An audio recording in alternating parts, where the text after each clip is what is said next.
Okay, so on the Facebook group, I already announced the score of your exam one and the solution sheet are here. You can take it back. So, yeah, go come and take it back. And the last time I asked you to do a homework, you can put your homework here. Put your homework on the desk.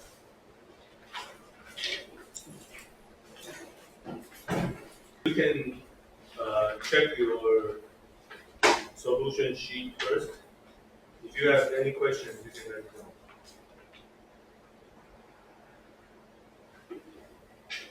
Okay, so in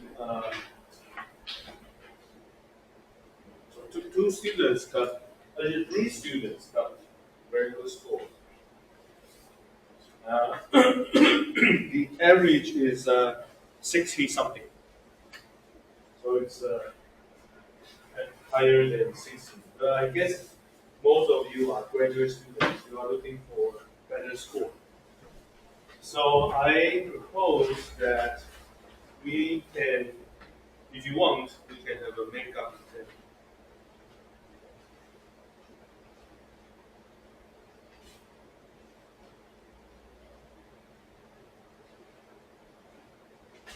So do we do makeup exam? Who can get a makeup exam? So there are three students. They got 90 and 100, two 100s. So you guys are good. We don't need makeup exams. So for the rest, basically lower than 80. Okay. Overall, the average is 60 something. Okay. I hope the score can be higher. That's why I propose maybe we can have a makeup exam. So it will be a different problem.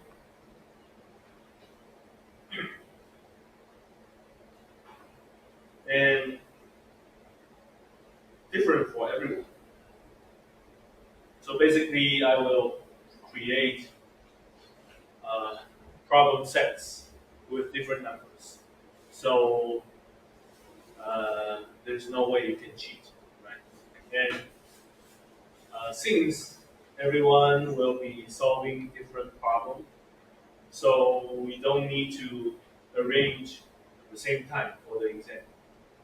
I know you have your own course schedule, so we will arrange individual makeup time.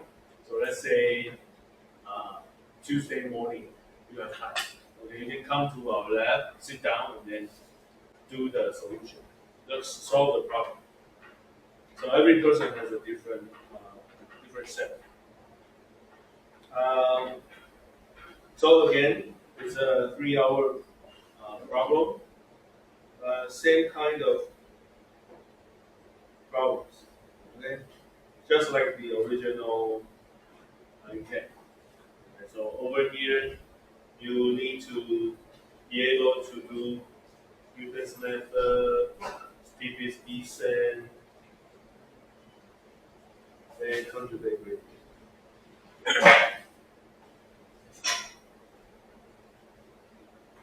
Okay, and so let's say you get a score. So if your makeup score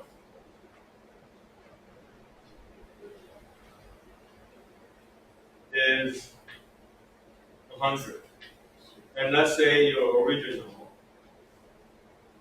is 60.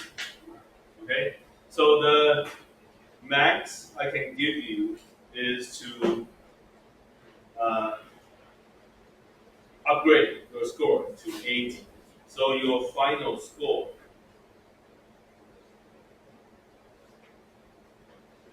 equals to original plus 100 minus original times 0, times what? Times, this is not what I said. I forget what I said on the Facebook.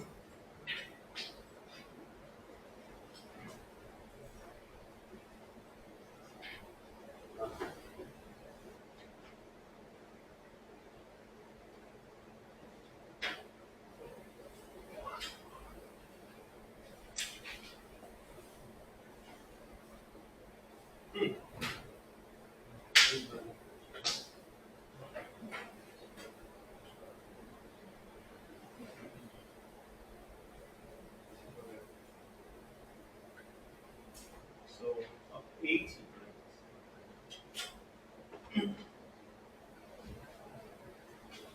80 minus, and then times your makeup score divided by 100. So if you get 100 for your makeup, you will get 20 point more. So at the end, you become 80. So basically, the max you can get is 80. If you if you do the makeup exam, that's one way to upgrade your score. Okay. You don't need to do it if you, for example, you got 75. If you like, I'm not going to work so hard for that 5 extra points. That's fine. You don't need to do it. So it's not for everyone. Only if you are having a low score, I want to give you a second chance. Okay. So is everyone okay with the makeup exam? Okay. So if you want to do makeup exam, go to Facebook and then reply to the course group and reply. Okay? Where do you find it?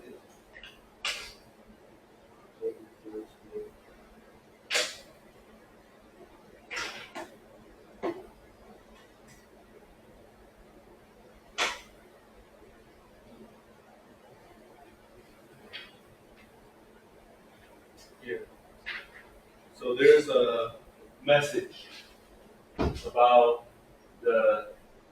the average is actually 67. It's not bad. But I know some of you are not doing so well. So I want to give those a second chance. So just reply. Reply and say, okay, I want to do it. Then I will arrange individual time for the makeup. Okay? So if you want to do makeup, reply to the message. Okay?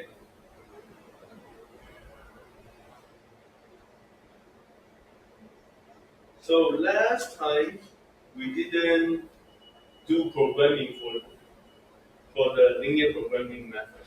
So I will start with linear programming, method code for linear programming. So let me do that. So I started with the common lines that I usually use: clear CLC and close all, clearing the memory, clear the screen, close all windows. Now I'm going to solve the problem that we handled last time. And a good way to handle constraint linear problem is that you formulate the standard form. So minimizing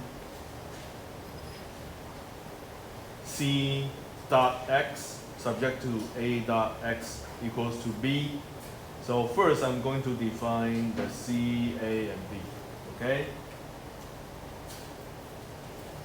So C, A, and B. I will just directly use the problem that I solved last time. So C right here is -1 and -2. A is -2, 1, 1. You can, yeah, let's just put the select variable into it already.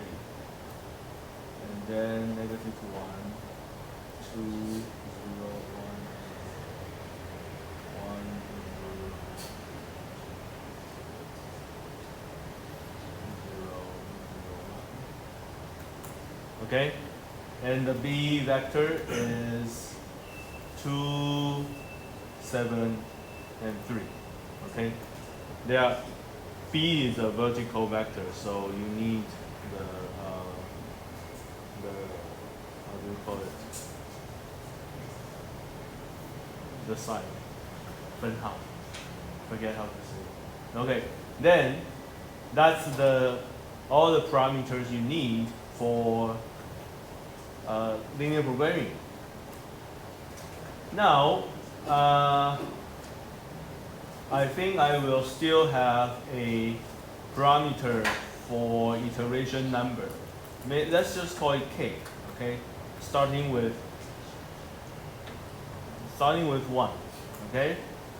And then we need to arrange the sets for basic and non-basic, remember? So earlier, like here, at the beginning, non-basic, non-basic, basic, basic, basic. Then the iteration process will switch basic, non-basic in a certain way, right? Just like your homework. So I am going to define a variable called basic, and I am going to say 0, 1, 0, 0, 1, 1, 1, which means the first 2 will be non-basic, the last 3 will be basic. I use 0 and 1 to determine which one is basic, which one is non-basic. Okay? Okay. So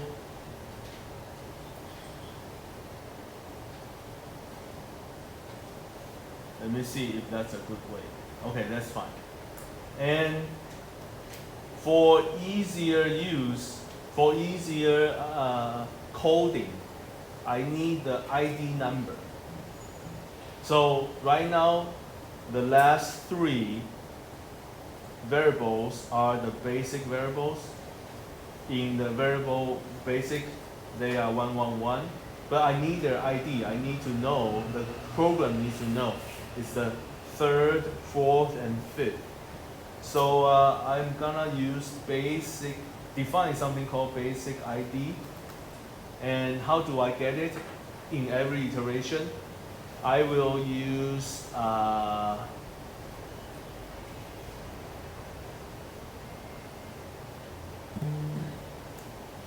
1 to 5.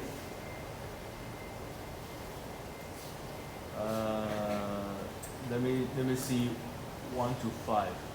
Is it a vertical or horizontal? 1 to 5 is horizontal. Okay. So 1 to 5, and then dot multiply basic. What is this? If you do this, 1 to 5 dot multiply 0, 0, 1, 1, 1. It will give you 0, 0, 3, 4, 5. Okay?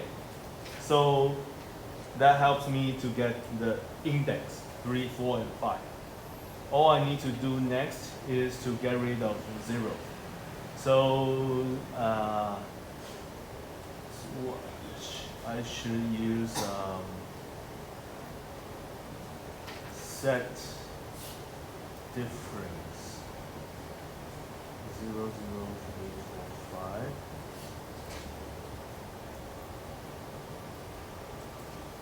No, the other way.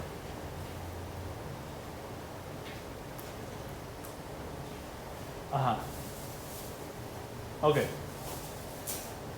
If I now say, let me see how I can get rid of 0. How about this? Yeah. Set difference. Set difference means like a subtract one set minus the other set. So I need to do, after the dot multiply, I have 0, 0, 3, 4, 5. If I say 0, 0, 3, 4, 5, and use so-called the set difference, and then the second input is 0, then you can get rid of 0 in the entire set. So here, directly say set difference and comma 0, because you know there will be 0. Okay? So by this way, you can already get the index for your basic ID. How about the non-basic ID? So the non-basic ID will be set difference 1 to 5 and subtract the basic IDs. Okay? So let's take a look what's gonna happen. Let's run the code. Run the code. So see, now if I check basic ID, there are 3, 4, and 5. If I check the non-basic ID, they are 1 and 2. So later on in the, after each, in other iteration, the decision of basic and non-basic will be changing. Some will become, goes from 0 to 1, some goes from 1 to 0. I just need to run these two lines. These two lines will give me the IDs. So it's good for my programming later on. Okay? Next, what we need to do is to check for this. Like, it's in your homework you already did it, right? So now, let's call this value check. Check is for the C, you need 3 more zeros, sorry. Because of the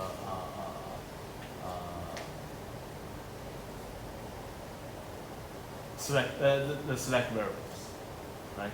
You have x3, 4, and 5. Okay, so now C non-basic, so C bracket non-basic ID.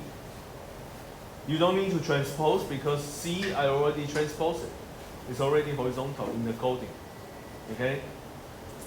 And then minus C, I'm going to move on to the next line. C, the basic ID, right? Basic ID here, times A basic, so A basic. So everything and basic ID, right? So everything and then 3, 4, 5. But inverse, so here,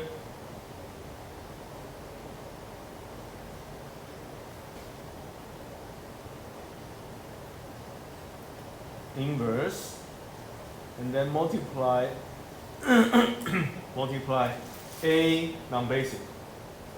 So A non-basic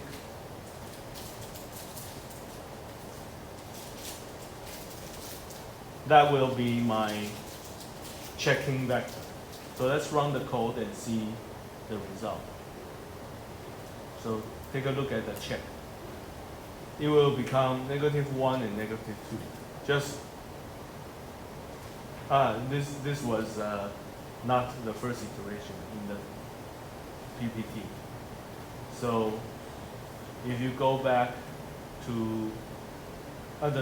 in the PDF, if you go back to the first iteration, when we when we work on the check, the coefficient check, -1 and -2.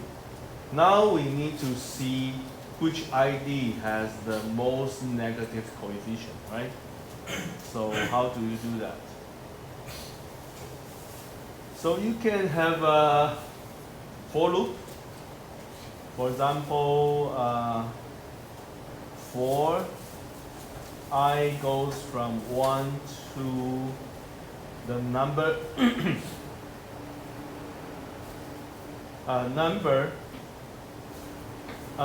length of your non-basic ID. Okay?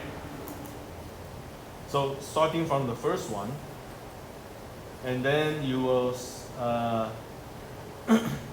if check I is negative, that's a candidate, right? If it's negative, that's the candidate. And then you need some kind of memory. So you should see, you need a check memory, okay? Initially, we can set up the memory as 0, okay? So if it's negative, and if whatever you're checking right now is smaller than your memory, that means it's negative and it's smaller than your memory.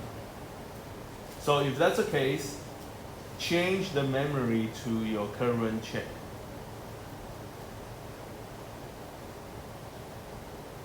And also you need to memorize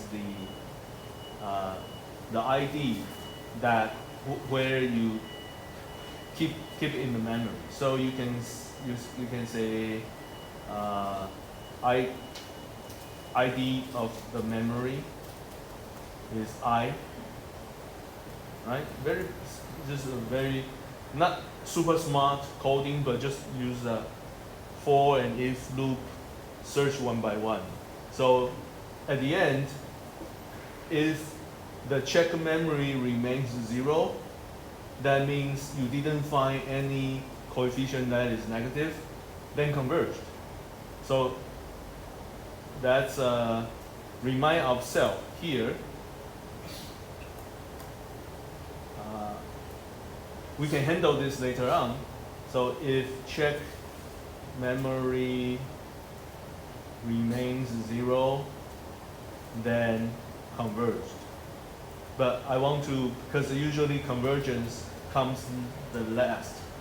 So we can go back to this line later on.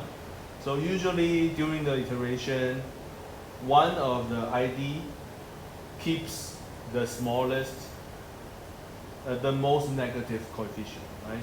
So let's run the code and see. Now the check memory is -2. Check memory is -2. Because in the check, it's -1 and -2. So in the memory, the most negative coefficient is -2. And what is the ID? Is the second one. Okay, so now I know the second one needs to swap to basic. Okay, we will do the swapping later on. Okay, so we not yet do the swapping from non-basic to basic. Right? Not yet. We just know the ID of memory, that's important. Next, we need to compute the A hat and B hat. So here, I'm gonna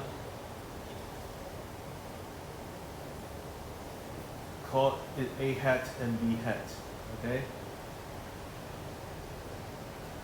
Okay? So A hat would be here. We did it in the homework. the AB inverse. So A basic inverse, so it's right here. Multiply the AN. So that's exactly what you need to compute. That's A hat.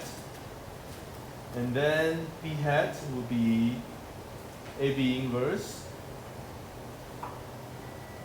multiply B. So B is B. So just B. Okay?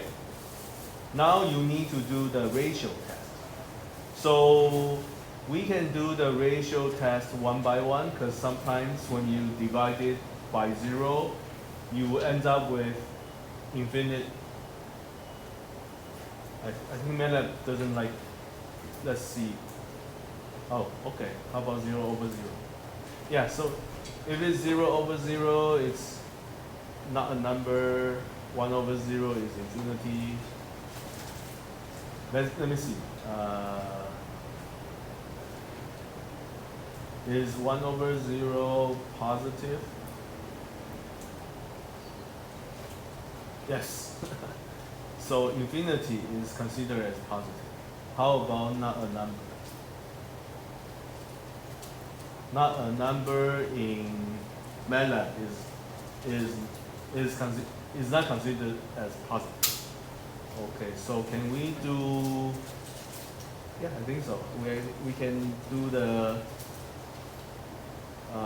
division at the same time.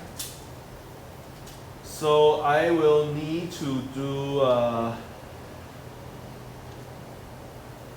B hat over the jth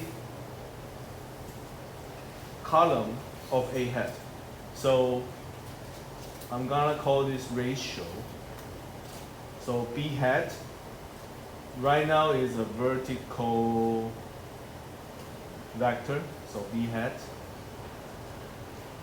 And I'm going to use so-called the dot divide by A hat, but the jth column. So A hat. So the jth column will be everything, comma, the ID memory. A hat right now should be vertical as well. Okay, do that. So let's take a look. What would be the ratio? Yeah, so it's 2, 3.5, and infinity. It's okay to have infinity. It's okay to have not a number. That's fine. All we need is the smallest positive. So to find the smallest positive, let's use the stupidest way. Let's also do a memory. So let's call it ratio memory. And I can define an infinitely large memory. And then for I goes from 1 to the length of the ratio.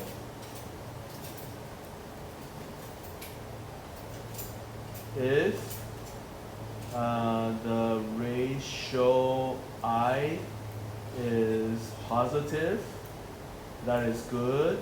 And if the ratio I is smaller than ratio memory, then the ratio memory would be the new ratio, right? And I need a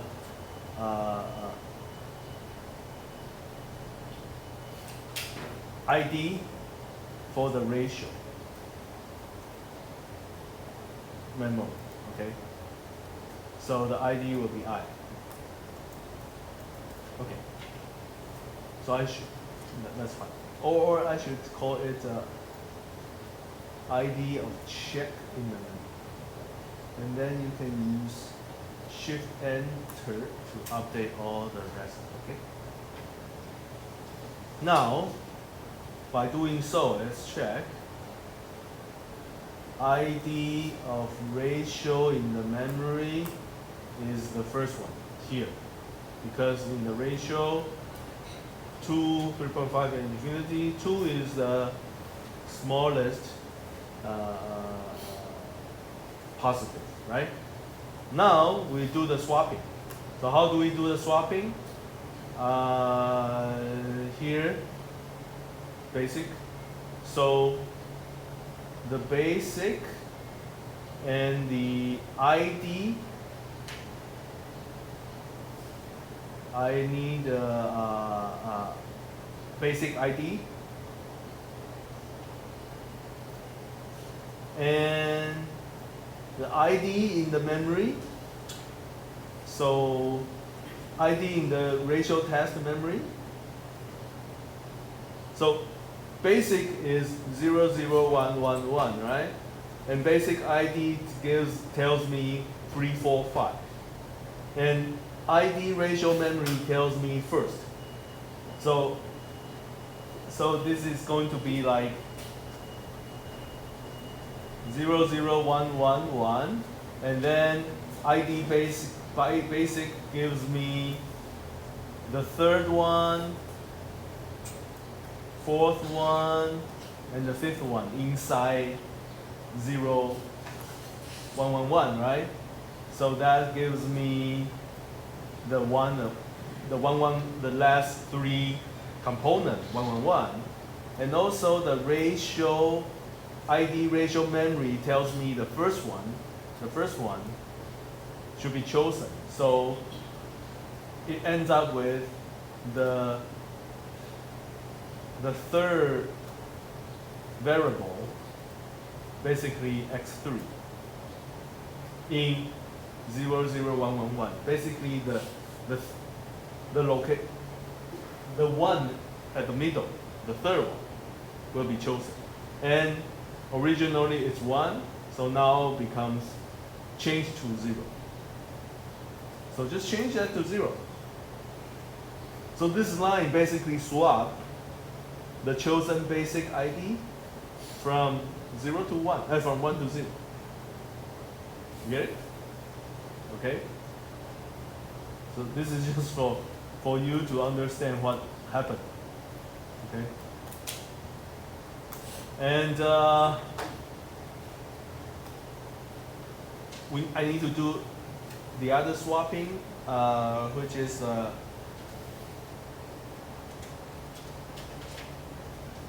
but when I do the first swapping, one of the 1 becomes 0.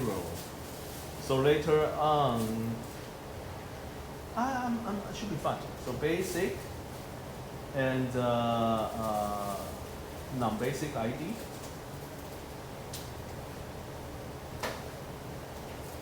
And ID from the check should be 1. That's just in our mind. Just figure out, am I doing right?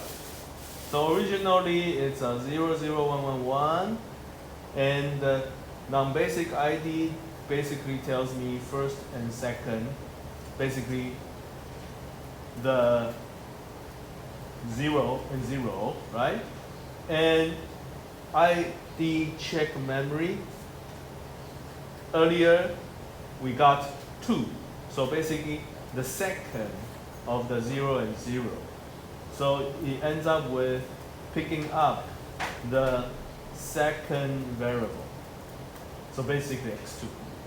So by doing this line, the basic checker, basic variable checker, 0 will be chosen, and it will be swapped to 1. So just this particular line swap properly. Okay? So that would be whatever you need to do for 1 iteration. Now you need to go back. So this code needs to have a while loop. So where do here should be a while loop. And everything would be inside the while loop. Okay? So once you're done with this line, you go back the basic has been updated. And then if you want, you can actually print out, so basically display basic on the screen, right? And when you're done with all these, you can display the basic again, just to show how the basic is swapping, okay? But for the while loop, when do you stop? So you need to you need some kind of you can have a flag for converge. So initially the flag is 0. Okay? So while the flag is 0, you need to do this continuously.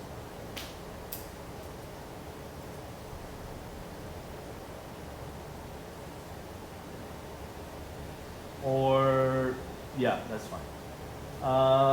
So when does the, I guess the flag won't, you don't need a flag. Just say while 1. So always do the while. So in the mid, some, you didn't use the K at all.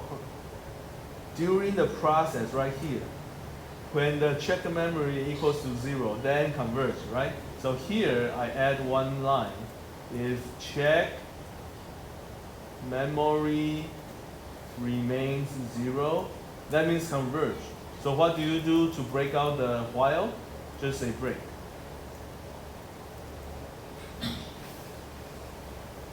That's it.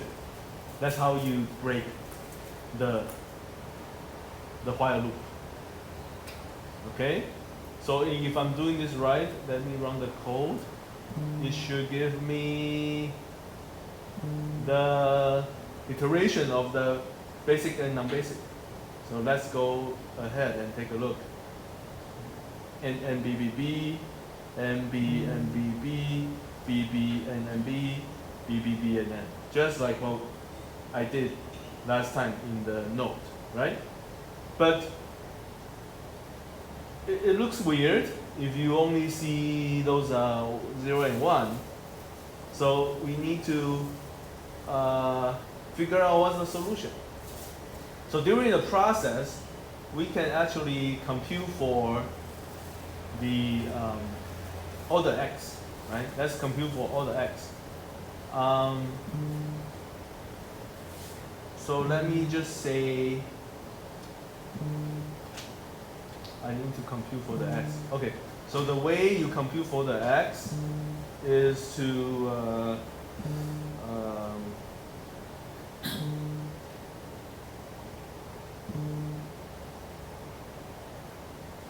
solve this.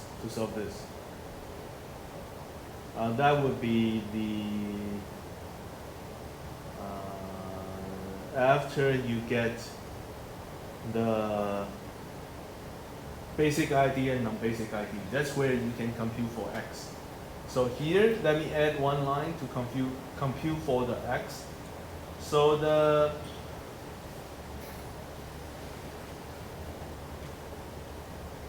basic x values are the A matrix, but only with the basic ID, multiply the B vector. That's how you solve for it, right? This is the A matrix with the basic ID. If you have an inverse, that moves to the right hand side and multiply the B vector. That's how you get the x1, x2, and x3, right? Okay, but during the iteration, the ID for your basic variable change places, right? So you need to allocate those solved x values to the right place. So what is a good way? So basic x ends up with 3 numbers. The easiest way is to use a for loop. And then let's just use a for loop. From 1 to length of basic x. Okay? And then you will need, you can start with value of x. You can start with zeros and 5 of them, right? Now, or you can say, that's fine, 5 of them. Because all the number value of 5 can be automatically adjusted based on the size of your problem. So all the value 5 can be automatically updated by the, let me here say number of variables, number of x equals to the length of c, right? And number of constraints. So we are having equality constraints, so I'm going to say h. So it's gonna be the size of, actually the length of b. That's the number of your constraints. So basically all the numbers 5 is number of your variables. So if I do that, later on I don't need to update the code, right? So if I have a 5, there's no 5, okay? So now my code becomes general.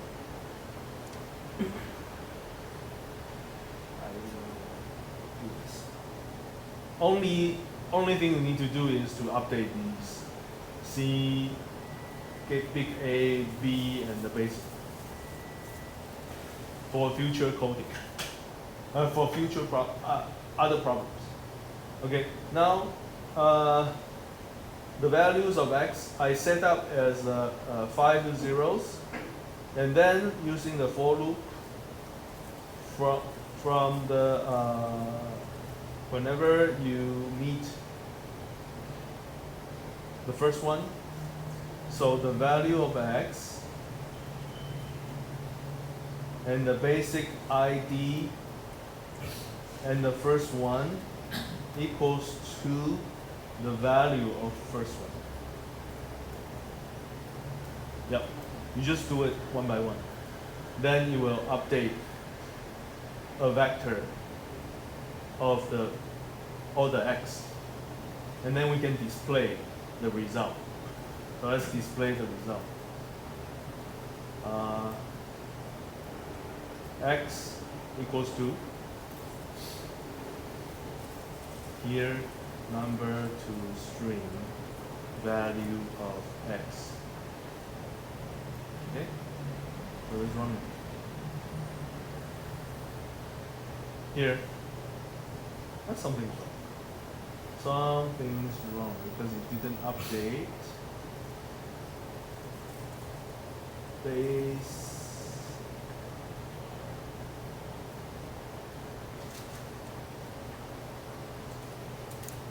Initially there are zeros, and then basic x.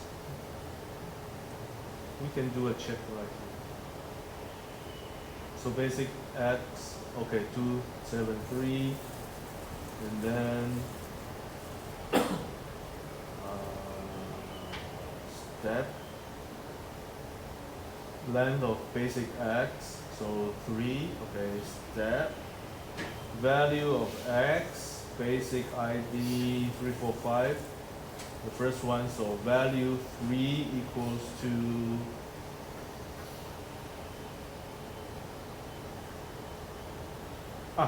Sorry, here should be basic because we saw it's a 273. So here you have 5 zeros, and then basic ID is 345, and the first one, so 5 zeros. The third one equals to the first x you got, which is 2. So x3 equals to 2. Okay, that's the problem. Okay, now run the code again. So you can see initially the basic set would be 3, 4, and 5. So the answer is x3 is 2, x4 is 7, x5 is 3, and then you continue to do that.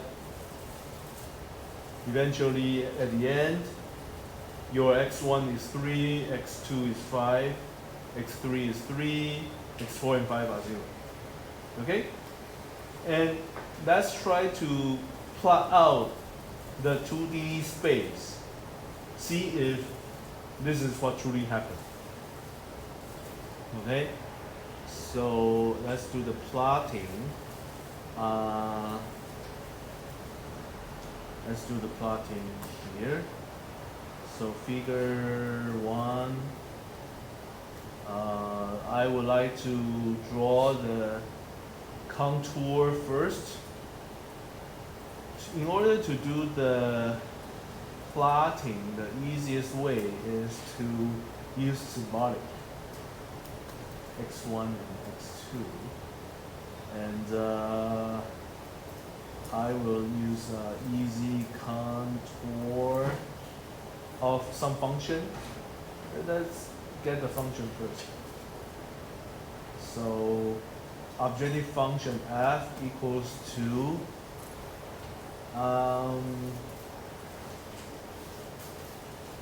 for our coding, we can only do if you want to do plotting, you can only do 2D problem. So this code is only good for 2D, basically x1 and x2 linear problem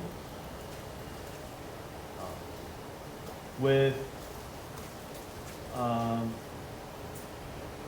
constraints. Anyway, there are many situations. In our case, we have 3 constraints, 3 inequality constraints, and they were converted to equality by the introduction of slack variables. So, yeah, that's it. So how do we generate this objective function? So f equals to the first two.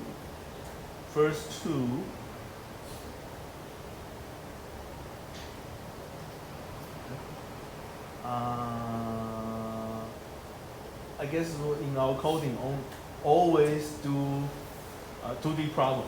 Because for 1D, you cannot plot it. For 2D, you can. For 3D, it's difficult for plotting. So this will be the 2 coefficients. And then you multiply x1 and x2. So that will be your objective function, right? If you do this.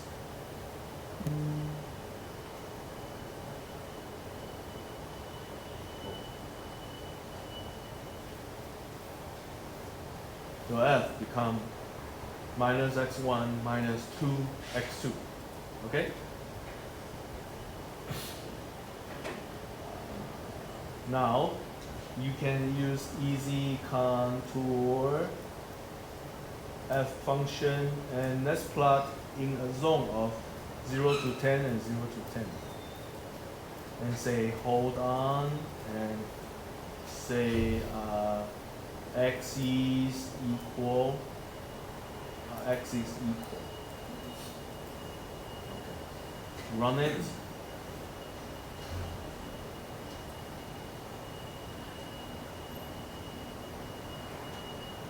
That's our objective function, actually. the contour represent the absolute function. Okay, so every time we want to draw the all the constraint functions. So I will have a for loop from I goes 1 to the number of the functions. I already set up number of equalities. In linear programming, they will convert to equality, but originally they are inequalities, right? So for the number of functions, I am going to say G and use a cell Gi equals to A, and then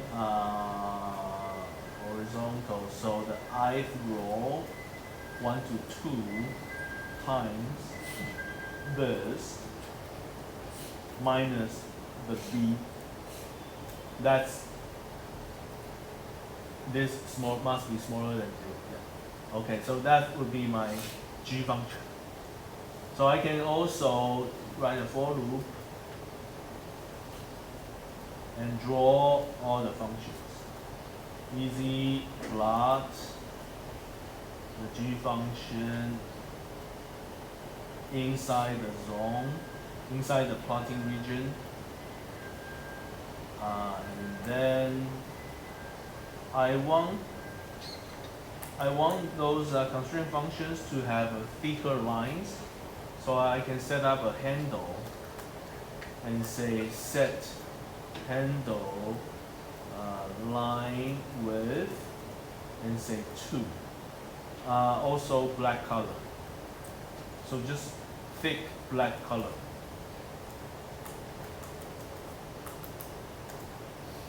So that will draw the boundary of the zone. Something's wrong. Yeah. Something. The last one you cannot use easy plot because the last one is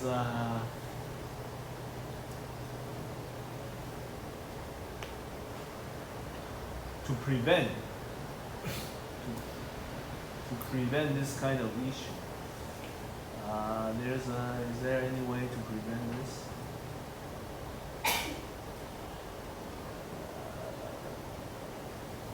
Okay, let me see if I can do it. G third. Right now it's x1 minus 3. If I say 0 times x2, it's still like that. If I say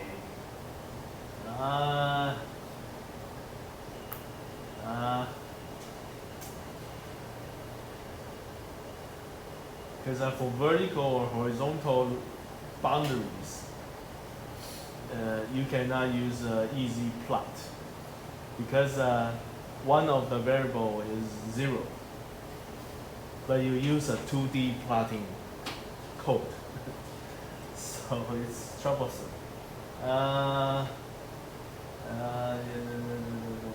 Okay, I can write like this. If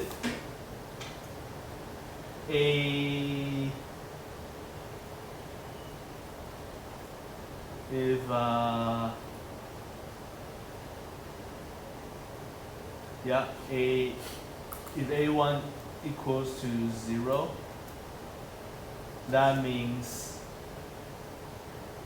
you are drawing a horizontal one. So if you're drawing the horizontal one, then just plot 0 and that particular height. So here A and 2. But you need to use B divided by this number. So B and I divided by this number. Okay. plot this point. 10, yeah. Plot a line. Directly draw a line. So solid line, black color, line. We can say h equals this. Else, if the second line is 0, that means it's a vertical boundary. So if it's a vertical boundary, then you draw it. This is the first coefficient. You draw vertical, so this is 0 here, and 10. Okay? Else means all the rest. It will be a non-vertical or non-horizontal lines. Then you can use easy plot. This should be right. No, why?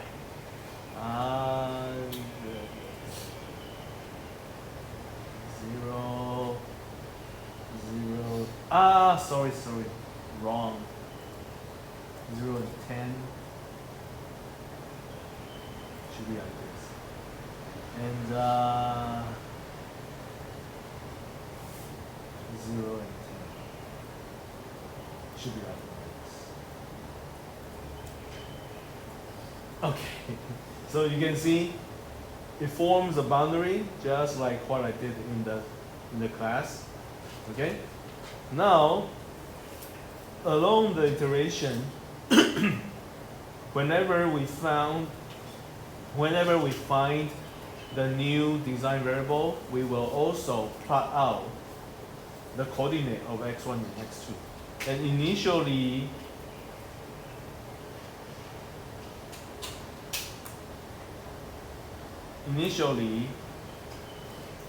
x1 and x2 are located at 0, 0, right?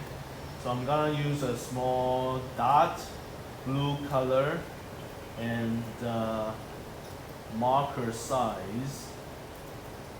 Let's say how large? 10. To plot a dot. Okay. So every time we find a new point, we plot again, and we will only plot the first x1 and x2. Okay? And whenever we plot the dot, we can pause a little bit. Just pause for 1 second. Okay?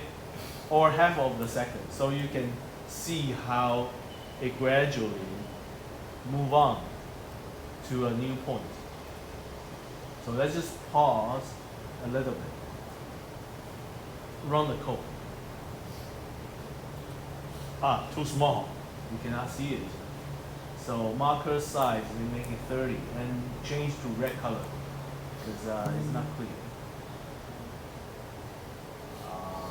Plotting here, 30.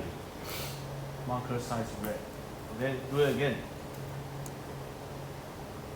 And you see it goes up. Boom, boom, boom. Okay?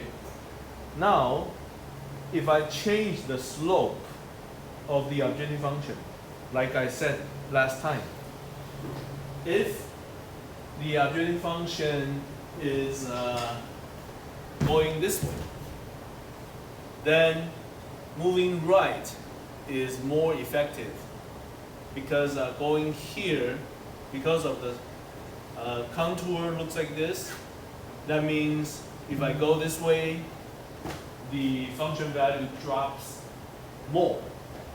So let me try to change the slope of the objective function, make it more steep in this way. And let's see if the solution process goes that way. Okay, so how do I do that? I can make it -3 here and -1 here. Okay, and then solve the new problem. So now, because of the objective function is steeper in this way, So linear programming tend to go toward right because function value drops more. If it goes up, function value doesn't goes down as much as right. Okay? And let's see if we generate, if we change this function to a different location. Something interesting. Let's start to make changes. So let's say there is a, I don't know, 0.5, and maybe here 4. Just change a little bit. That's already the smallest. It goes right here, and then it doesn't need to go up because going up, function value will actually increase. So this is the minimum. How about if I doesn't change this much, just 1. Okay. So from here it goes up because going from this point to this point, function value drops a little bit. Okay?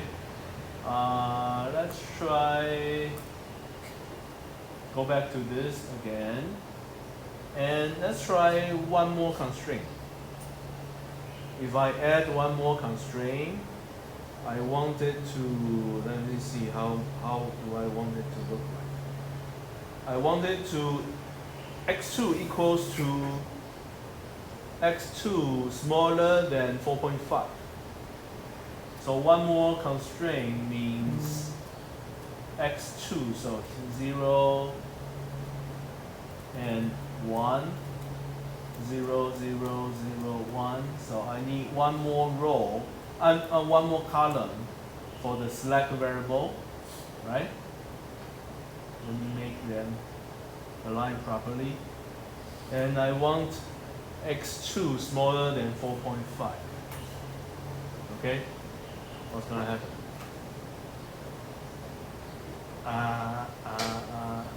Something's wrong. The basic didn't update. One more. Okay. You can see how linear programming tries to move along the boundary and then eventually find that point. Okay? So, that's the coding for linear programming. Okay? Any questions? Did you find a solution?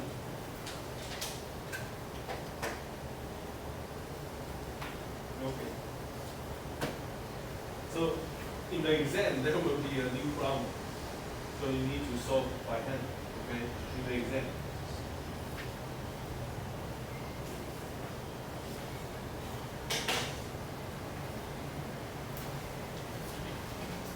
Looks like this is you, right? I should print out this and show everything. I like how you use different color to show the solution process. Very nice.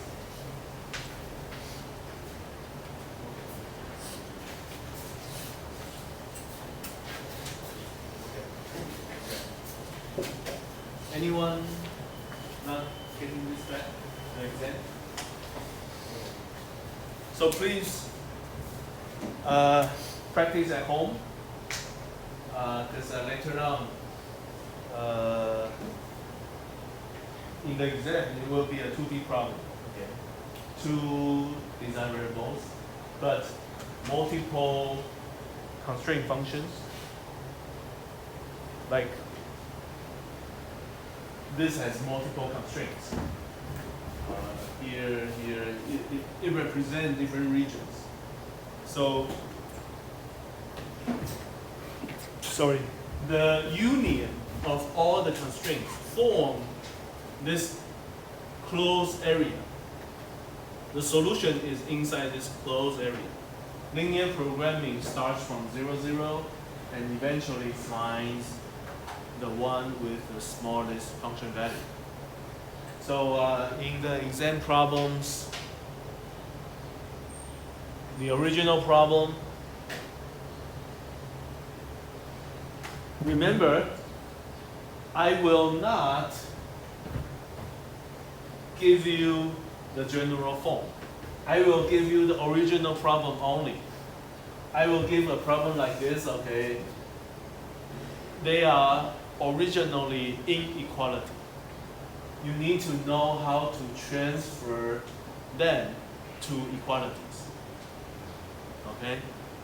So this is a very important step at the very beginning. Generate standard form by introducing slack variables. Once you have the standard form, you have the vector of C, vector of matrix of A, vector of B. Do the whatever that I have done in MATLAB. Okay? So I will also post the coding for my linear programming. You can play with it. You can, in MATLAB, you can try, because the advantage of the coding is that when you practice, you want to see if it's right. This code can show you the solution process and also show you visually show you how the solution point moves. Okay? There are some special cases for linear programming. I would like to show you what's gonna happen. If the slope of one of the constraints is parallel to the objective function. Let me show you what's gonna happen. So in order to make it happen, I think I need to say, let's see, 1 and 3.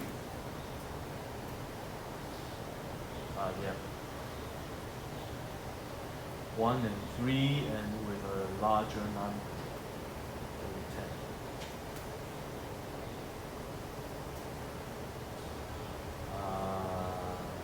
Yep. Let me make a 12. Okay. So over here, you can see that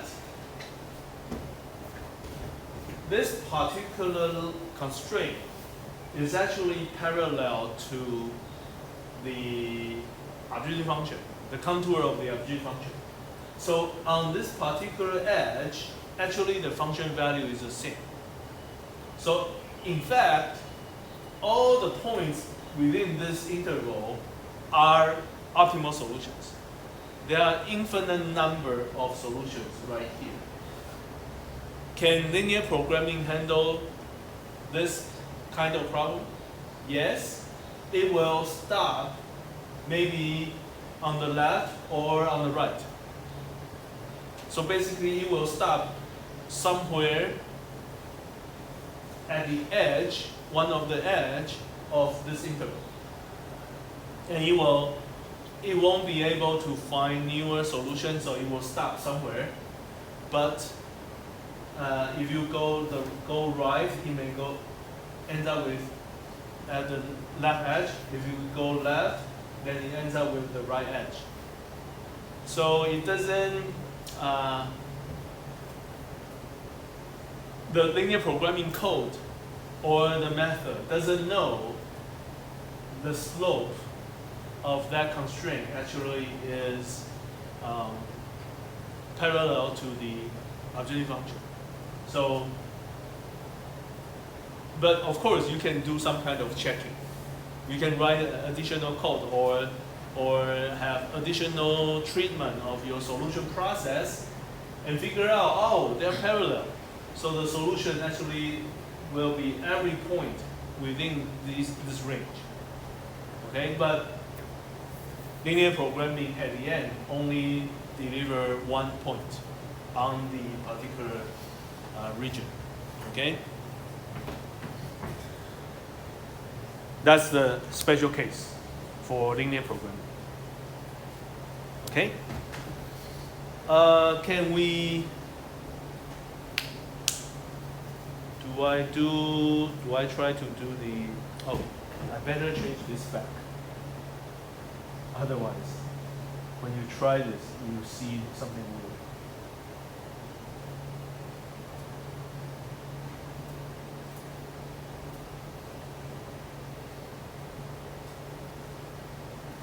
This one is okay. I will keep it like this. How about nonlinear constraints? Okay, let me try to solve.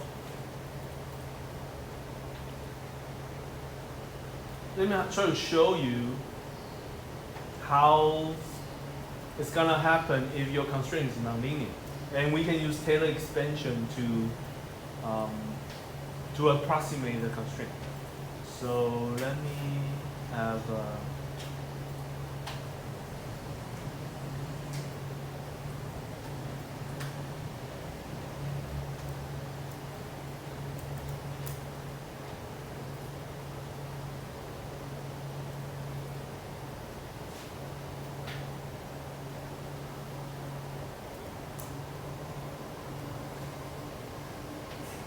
So I'm going to show you so-called the sequential linear programming. Okay. You can turn this off already.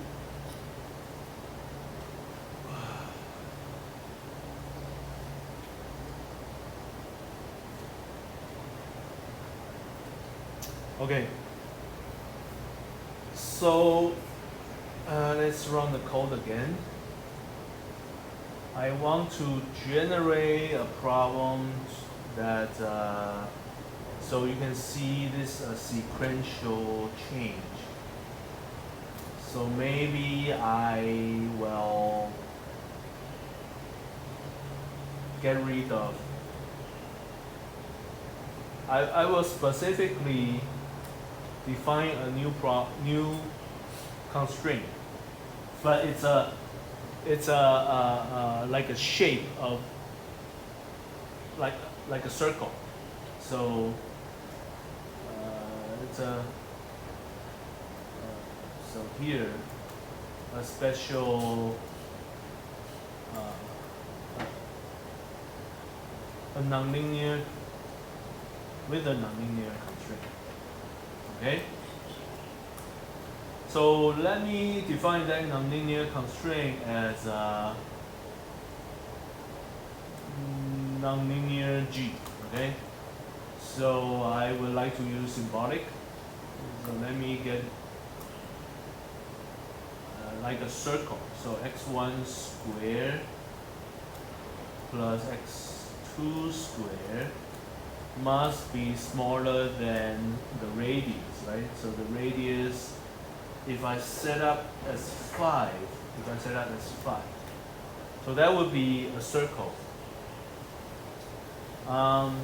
So I will, one of the constraints I will use the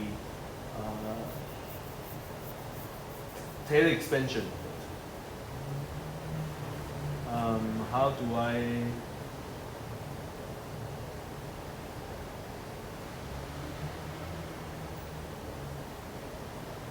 so I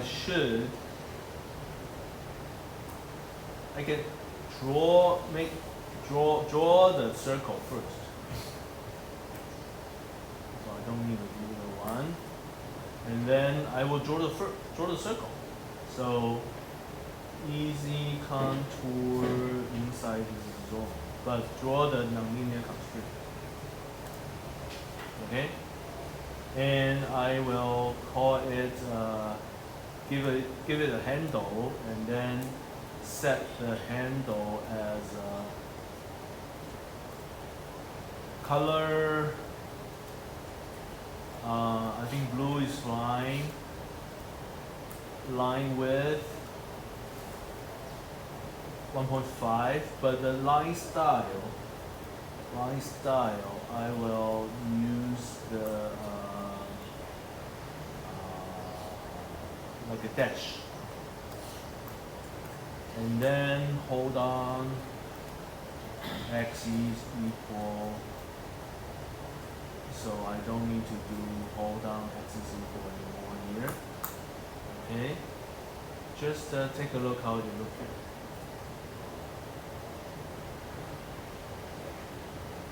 Huh? Am I wrong?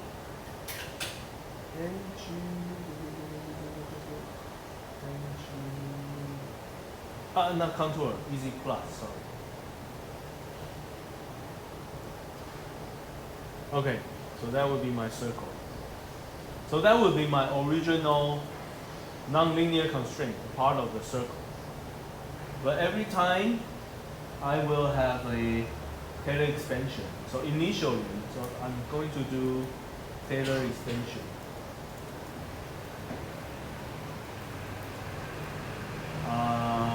So initially my expansion point. So I will call it Taylor. So substitute into my nonlinear function, and then x1 and x2, and then my values. Initially it's 0, 0. So this is my f of x plus your gradient. So gradient, I need to take derivatives. So gradient times this, or I will just use x1, x2, and then dot multiply. Here I will have my gradient.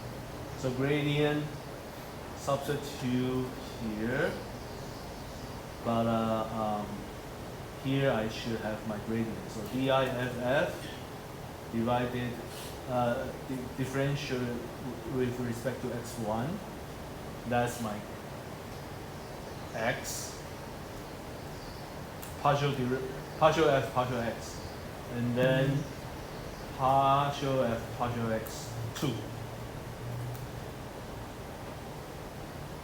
That's my Taylor expansion. Just check if I'm doing this right. So Taylor looks like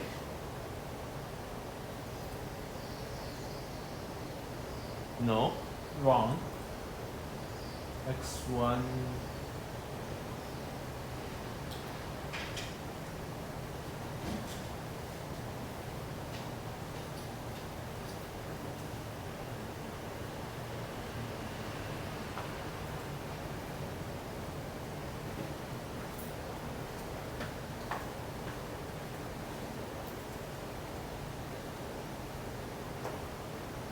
okay.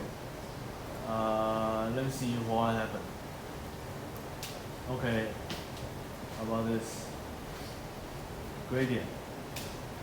Gradient 0, 0. How come?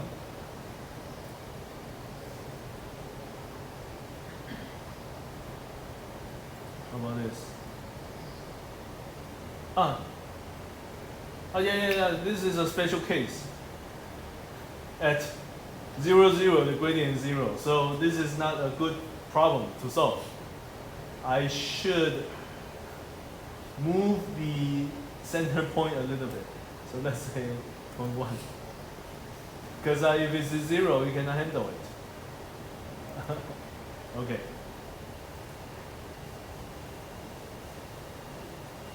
Okay.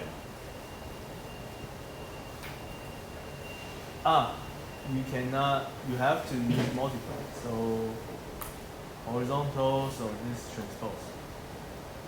Dot product. So Taylor. Okay, that's the linear approximation of the circle. If I choose 0, 0 as my expansion point, that's my Taylor expansion. Okay, so that is my. So I will make a drawing of it. Actually, I will just I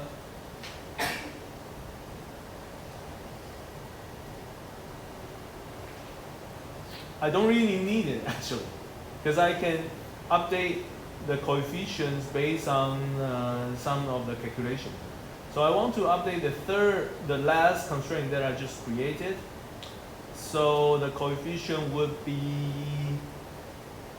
this one is the coefficient smaller than 0, yes. So this one will be this one. And this one would be my second. So here I'm gonna use the dot dot dot. And this will be my B coefficient, but going to the right hand side of the equal sign, so it will become negative.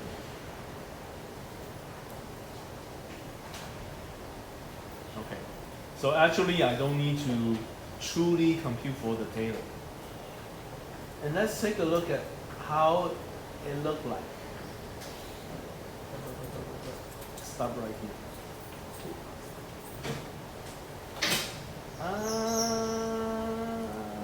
Really?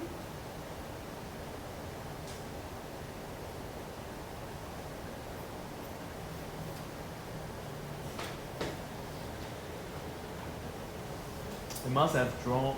Let's try it. Let's try to do the Taylor somewhere else. If I try at what does it look like? 0. If I try at 0 at 2. Just let me make sure this is properly done. If I do Taylor expansion at 0 at 2.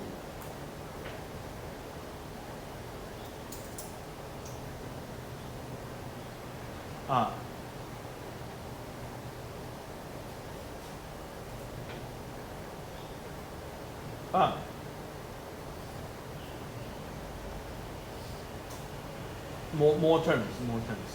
So x minus x minus so I need to do some extension.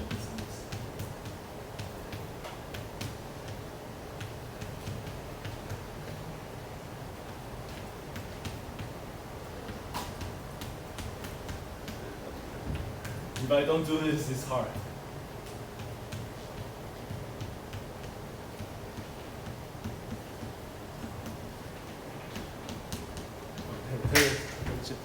Okay, so also for the x coefficient, this is the x coefficient, this is the y coefficient, yes. But for the b coefficient is gonna be the gradient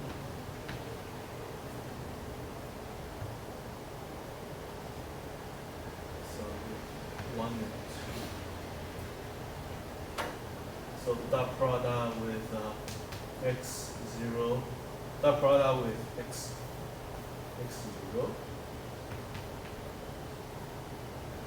with a negative sign, but going to the right, so positive, and then minus. So I'm missing this. I'm missing that term for the b. Missing this term. Okay. So gradient.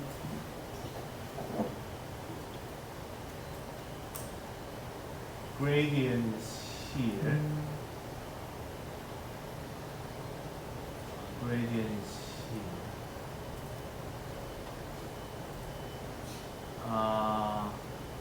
And using the coefficient to time this.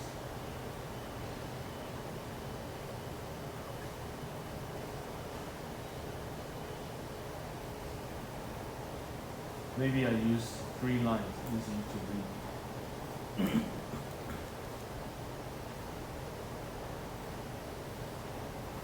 I better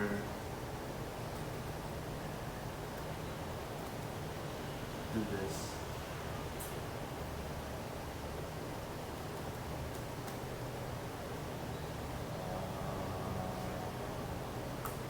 So here should be my expansion point 0, 0. I'm choosing 0, 0 now. 0, 0.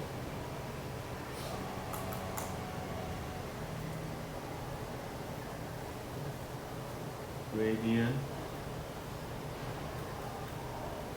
minus this. Okay. So expansion point times gradient minus the function value. 0, 0, not 0, 2. 0, 0. Okay, check again. Something's wrong. Let's see.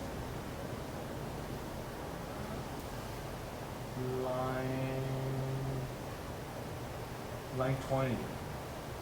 Here, okay.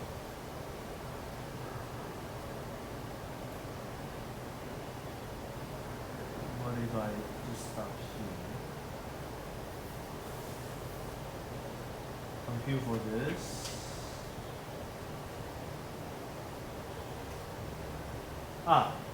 It's symbolic, so I need to say evaluate.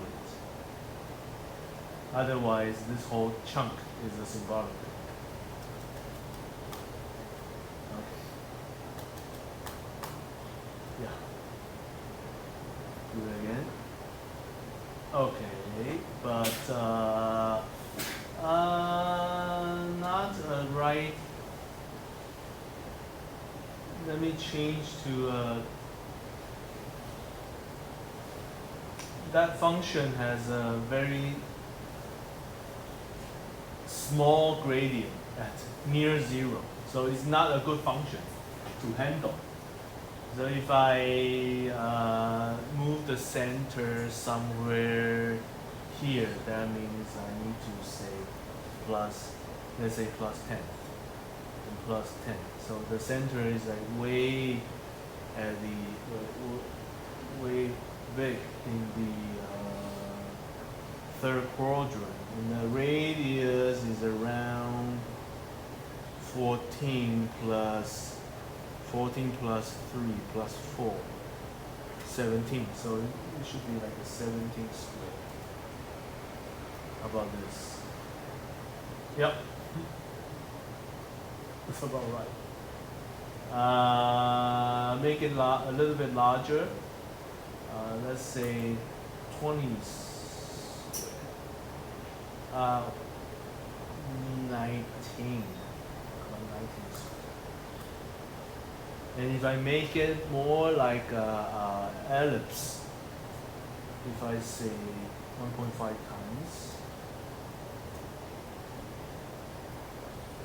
okay, and move up a little bit, so x2, maybe 8 here.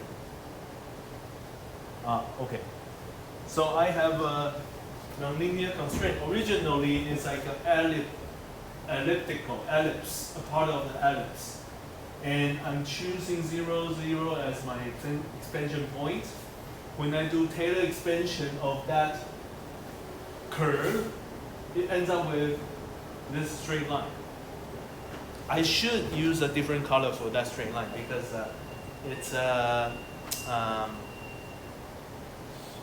it's approximation. So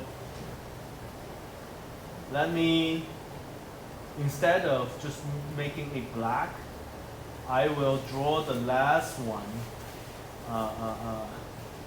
in a different way. So I got the Taylor right here, so I can draw it. I can say easy plot Taylor with straight line, green color. Yeah, and then line width 2. Let's see how it looks like.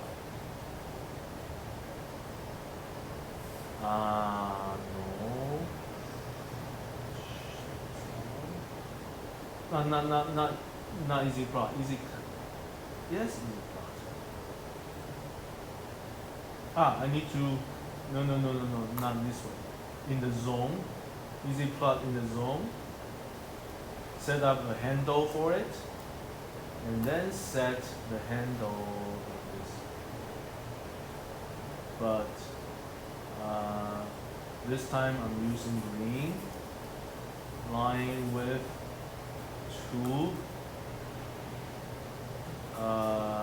Line style, straight line is fine. So you can see this particular one is the one from Taylor extension. So later on, when we move on to newer solution point, I will perform Taylor expansion again. You will see this green line will change its shape because in the second overall iteration, you have a main loop and a small loop. So now I will be doing this. There is a main loop. In the main loop, I will do a Taylor expansion first, and then I will perform linear programming. Then I will come back again to the main loop and do another run of Taylor extension and do linear programming. I will keep on doing this until I feel satisfied. Okay? So from here you can see this blue curve is the original problem, but we don't know. The linear programming doesn't know. Linear programming only know this green line. So by linear programming, it will end up with a point here, but that's not the true solution. True solution should be somewhere here or here, right? So if I do another round of Taylor expansion, I should be able to get a closer approximation. So gradually, I should be able to find this corner point, this intersection, by multiple rounds of Taylor expansion. So here, if I solve it, you see, it ends up with located at the solution on the approximated point, not the original point. So if you stop right here, it's not the right answer. And this answer is actually violating the original constraint. So we need another round. Okay? So how do we do another round? I need, here I need to define expansion point. Expansion. Here originally is 0, 0. Okay? So all the 0, 0 here will be given as extension, right? And this is extension.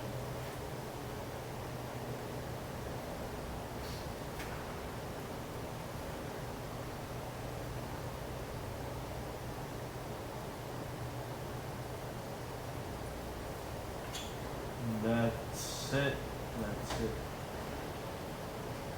So the plotting. You plot the Taylor, you update linear programming by the extension. Okay. Now I need a main loop, a bigger loop. So let me see where. I guess right here. So I'm gonna do another while. So I'm gonna define something called error. Let's assume error is large at the beginning. So when error is larger than 10 to the power of -3, I need to do everything. Okay, so everything, I will have one tab, okay, inside the big while loop. So you do this whole thing until the end. When you finish, you update the expansion point. Where did we compute for x? We compute for x try where? This swapping is for the next iteration.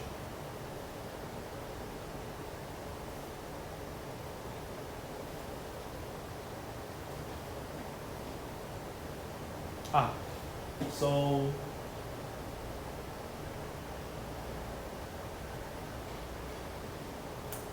we compute for x at the middle.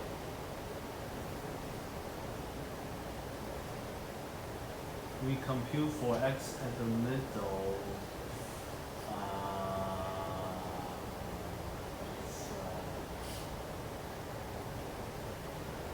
Here's the overall loop. Oh, we only need the x for in the last round. So earlier we defined a vector here, x. Value of x is basically all the x. So when the linear programming loop finishes, this value x keeps all the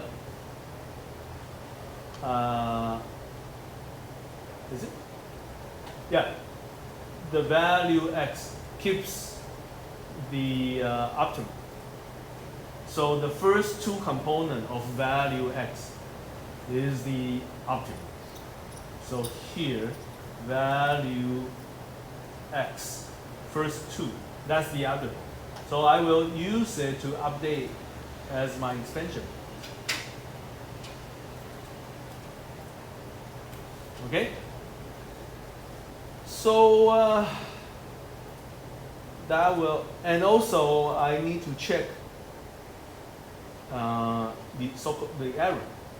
So I'm gonna define error that is a norm between the new design is here minus the original one. The original one is the previous expansion. So that's my error. And my expansion point will be updated as the new optimum. So when I go up, if the error is small, then this will continue until it finds everything. So let's take a look.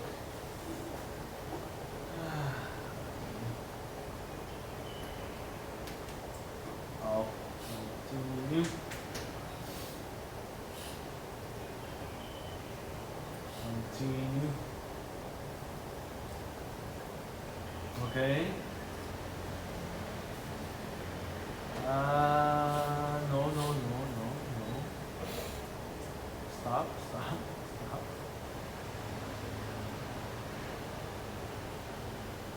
Hold on.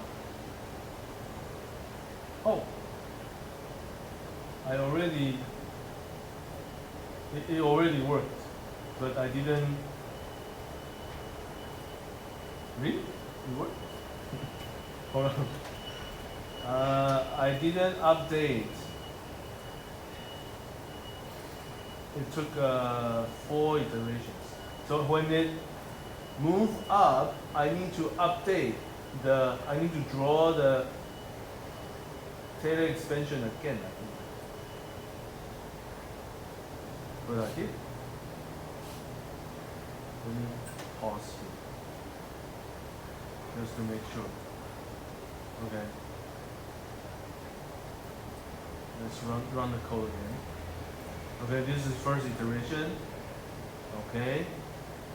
My expansion point right now is 2.5, 4.7. So 2.5, 4.7, yes, that's my expansion point. And if I do the expansion again, my Taylor expansion was wrong. I forget to minus expansion point 1. My Taylor expansion was wrong. That should. Okay. Yeah. So that will update my Taylor expansion. Okay. Let's take a look. Solution, new expansion, solution, new expansion. Finish. So let's take a look. So that's sequential linear programming.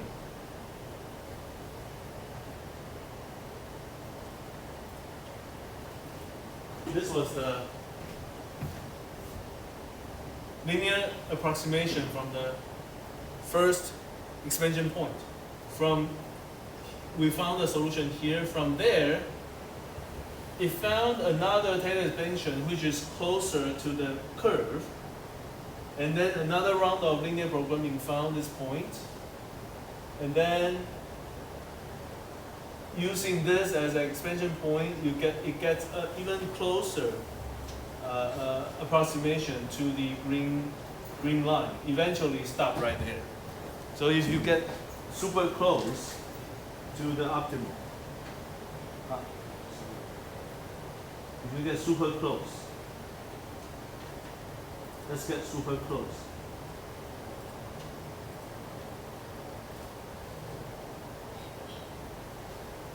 So this is the location of the true function. This is the linear approximation in the last iteration. And linear programming found this point. So the difference between this one and the previous one is so small, it stopped. And from here you can see it's already very close to the true optimal. Okay, so basically this is sequential linear programming. If you can do sequential approximation of nonlinear functions, of one of the nonlinear functions, you can do sequential approximation of all nonlinear functions. Here is just an example of one nonlinear constraint. Okay, so this is a sequential linear programming. So later on, I will share both codes, the linear programming and sequential linear programming, to you on our webpage. So feel free to download and play with it. Okay. I know today's coding is a little complicated because I keep on adding new stuff, but I hope you understand what happened. Okay? Let me remind you what happened. This is sequential linear programming. We have one nonlinear constraint. It's like an ellipse. Okay? And I start with an initial guess, which is 0, 0, because linear programming starts with 0, 0, based on our setting. And I have a main loop. This is the main loop. Like I said over there, it's a main loop. Okay? It will stop only if the error is very small. I made a Taylor expansion based on the expansion point. Initially, it was 0, 0. Okay? I draw this Taylor expansion as a green color, green straight line. And also from this Taylor expansion, I pick up the coefficients, put them inside linear programming standard form. So how do I pick up? This is Taylor expansion, right? This is Taylor expansion. Function value, design variable x1, x2, and some coefficients. So at the end, I want to form a1, a2, x1, x2 minus b. I want to form something like this. So I pick up, okay, what is A? I pick up what is B, what is A2, what is B, and I just put them inside my linear programming standard form. So they are given here. Okay? After that, linear programming standard process. starts with, now in my case I have 4 constraints. So 4 basic variables, 2 non-basic, and then performing what you did in your homework. Here is the check C non-basic minus C basic times A basic inverse times A non-basic. And then find the smallest, the most negative coefficient. And then calculate A hat and B hat. Do the ratio test. B hat divided by A hat, but choosing that J column, representing the column from the index from the most negative coefficient. So the ratio test, you choose the smallest positive coefficient. You do the swapping, and then over here, in my code, definitely there could be a but. So right here, if you cannot find any positive coefficient, then my coding will have issue. But if in this case you cannot find any positive coefficient, that means your solution set is not a closed shape. So basically it's not a solvable problem.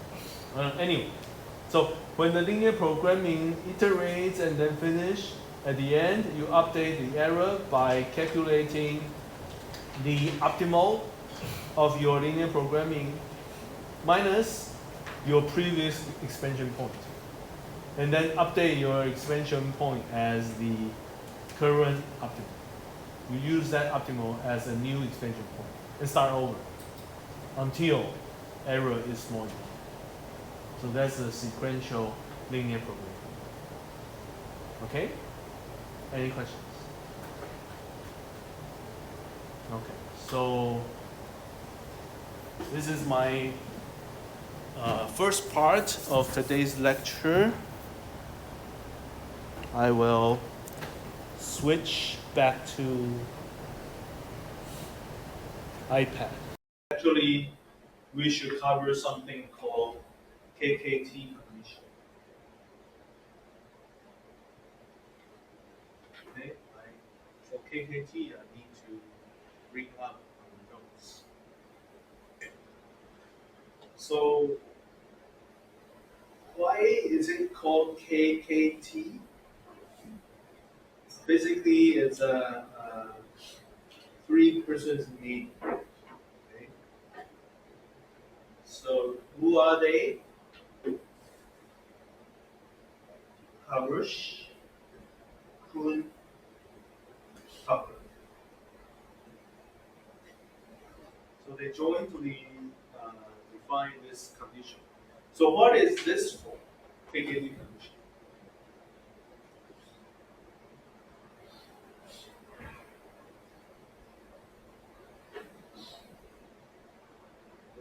So KKT, make sure it's still.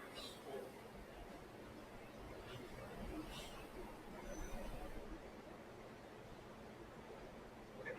So KKT condition is utilized for checking whether a design point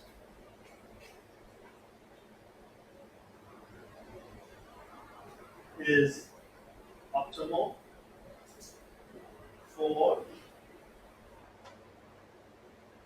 a nonlinear constraint optimization problem.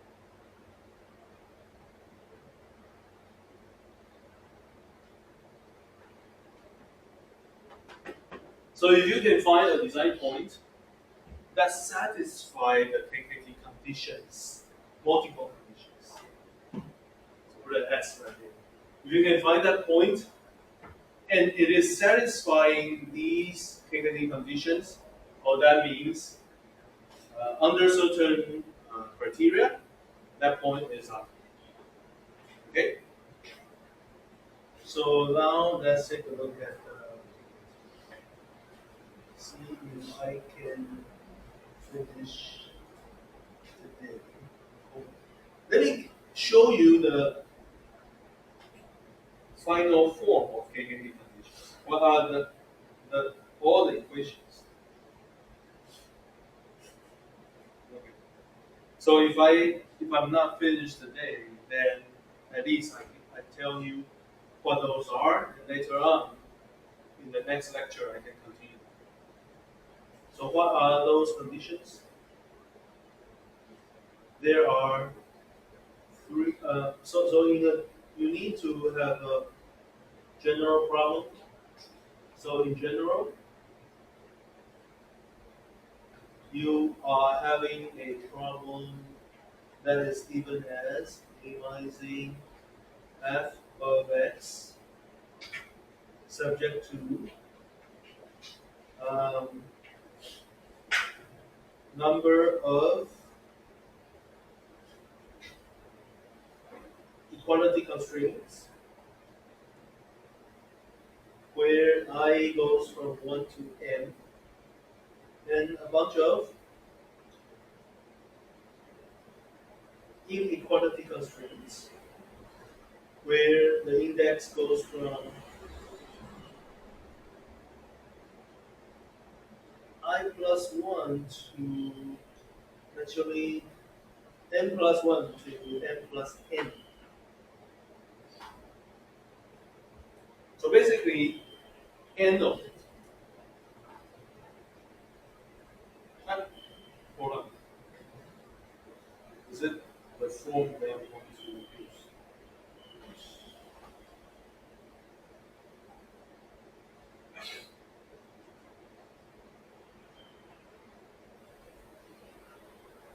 No. I'm gonna just say n. So totally, how many of them? Totally n minus m of them for the inequality. Okay, there's a purpose why I do this. Uh,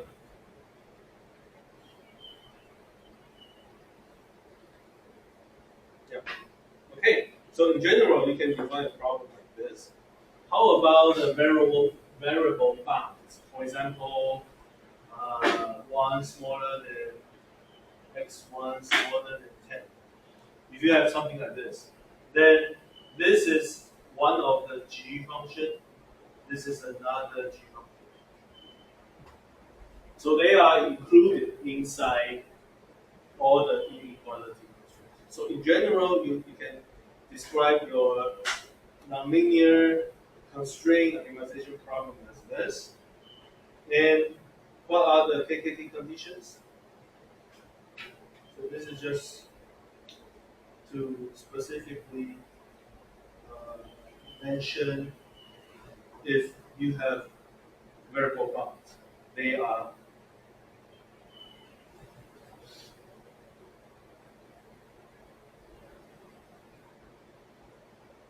they are part of the constraint functions.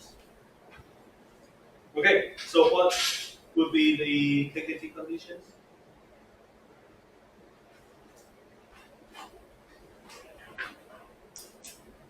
First one is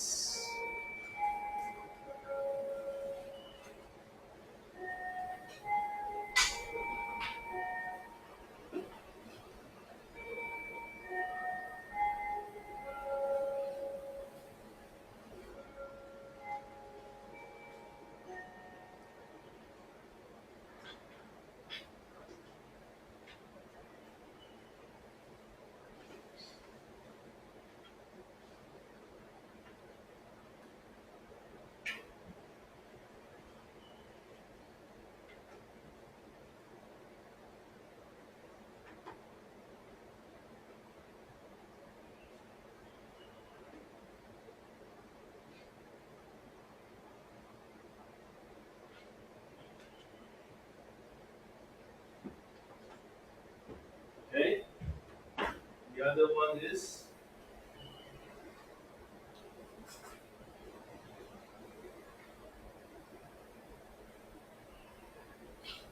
J goes from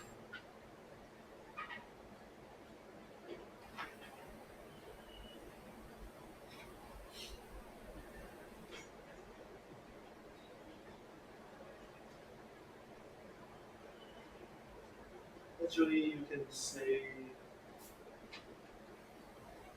for all the J,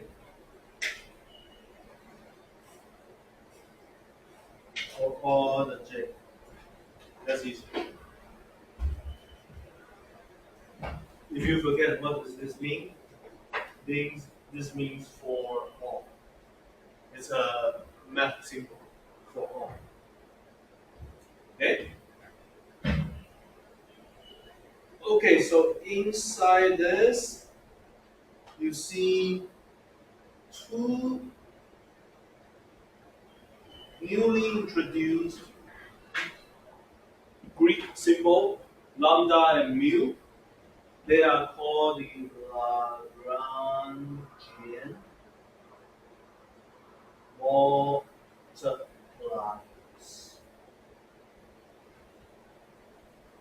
Lagrangian multipliers.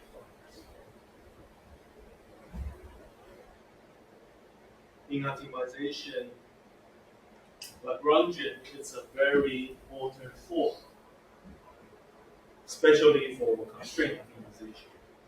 It's called Lagrangian.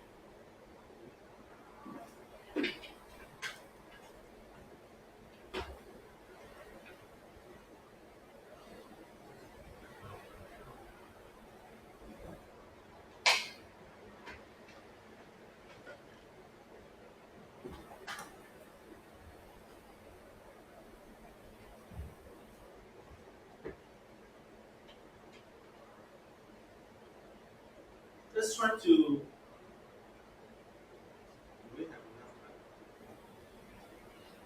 Let's try to make up one problem and see if this is truly happening. Let's just see if this is true. And next week, I will introduce how to derive KKT conditions because today I only have like half of an hour. It's not enough. So let's just believe this is working, but please prove it to me. Okay. So let me try to make up a problem. So for example, minimizing x1 squared plus 3x2 squared subject to, for example, x1 must be greater than 2. So it's like this. And then I need a line like that. So x2 must be greater than the slope. Like, let's try to make it flat. So negative 1/2 of x1, and then somewhere plus 4. Okay. So, and what is the solution? The solution is right at, let's check one point. X1, X2, X1 being 2, so X2 being 3. Is 2, 3 the optimal? Okay. By the way, how I vision the constraint, I know that's the optimal. But you don't need to try to visualize it in your brain. Let's just follow KKT and see what happens. Okay, so we need to write this whole thing in a general form. So this will be my f of x. That's my f of x. Here, I'm converting into my g1.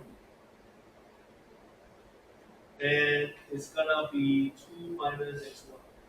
Must be smaller than 2. Then my g2 is going to be uh,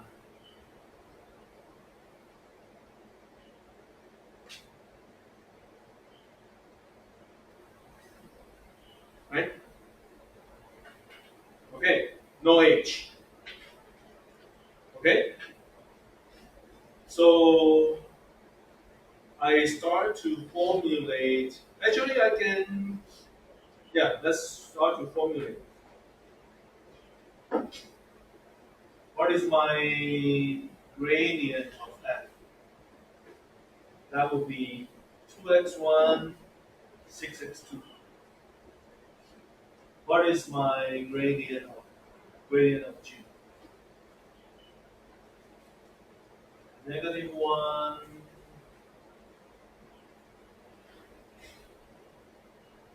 Uh, oh, no.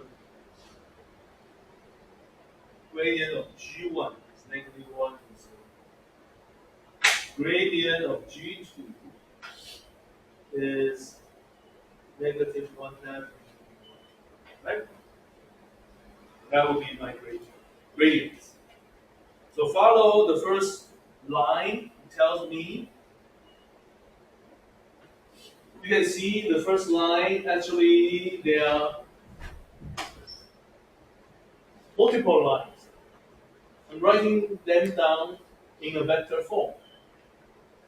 Because now I have a two-dimensional problem, so I actually have two lines. So these actually are the kth component of gradient. I'm putting them together using this gradient form. So the first equation in KKT actually is like this.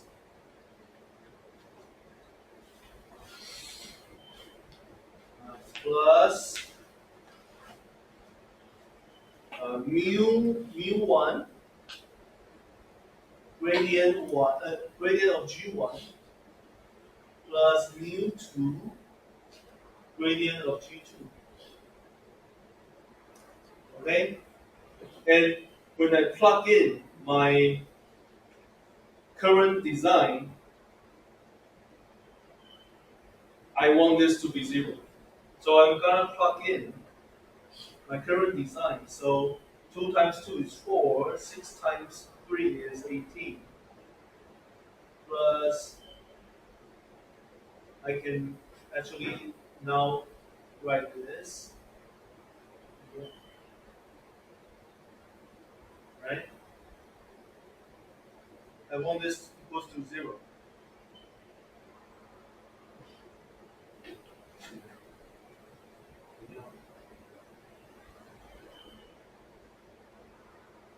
Yes.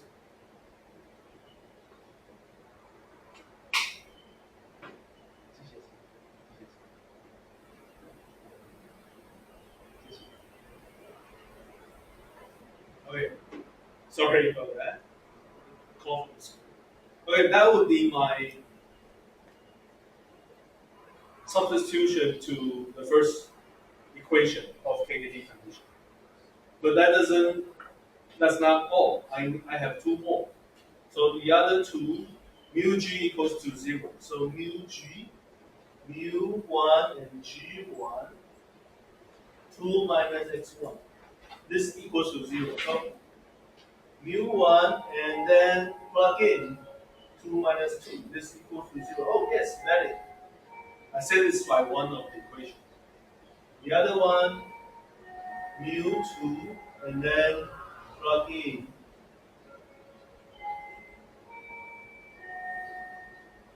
So I plug in all my variables. This times 2 minus 3 plus 4. You will see it's actually also 0. Okay, valid. Both valid. How about the other one is, okay, mu1 and mu2, they have to be positive or 0. But right now I don't know mu1 or mu2. So from the two equations of the first KKT rule, I noticed that mu2 actually is 18. Okay, satisfying mu2 being positive. So I plug into the first equation 4 minus mu1 plus a half of 18. This needs to be 0. So mu1 equals to 4 plus 9, 13. Okay, mu2 positive. So this one valid. Is there anything that is not valid? All satisfied. So that's the optimal solution. So it's weird. Is that? Are you sure? Is that easy? Just plugging in several equations, satisfying, then you say it's optimal. Let's try some other point and plug in the whole thing again. See if that's optimal. So I can still copy these, but later on I am going to plug in different points. Right? These are the KKT. So now check some other point. For example, 2 and 2, some random point. So let's try this. This will be 12. Sorry, this will be 4. This is 12 minus 1 minus half of 2 minus 2. This must be 0. So from previous experience, okay, actually we can continue here. mu1 times 0, this is 0, good. Here, mu2 times a half times 2 minus 2 plus 4. So this is not 0 directly. This is minus 3. So this is mu2. This equation is mu2. So from here, mu2 is 12. So if you plug in here, it's not 0. So not that. Not satisfied. So not optimal. You can keep on doing this, you will see. If you have to satisfy all these rules at the same time, then okay? It's very interesting. So KKT condition is not utilized for finding the optimal, but it's utilized for checking whether it's optimal. So in the first example, I check a point 2, 3, satisfy all rules. So yeah, which one? 上面的Yeah. 那个应该是加负2分之一的，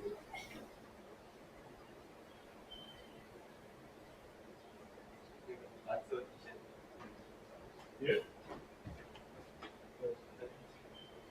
Control my S 4.61加上负2分之一。so it's a plus. It's a plus. Okay. Sorry, it's a plus. So here is then minus. But still, that is wrong. Oh, okay. Then I need to check what happened.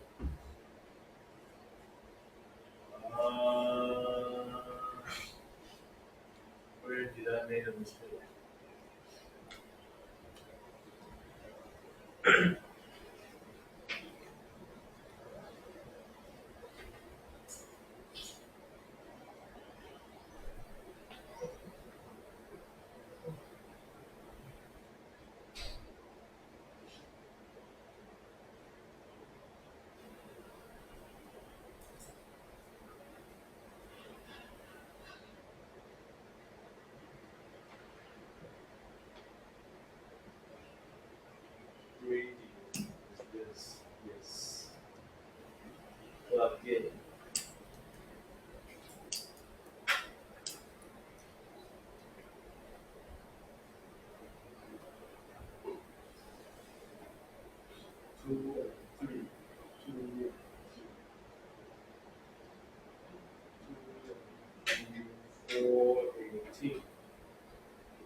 U2 is 18.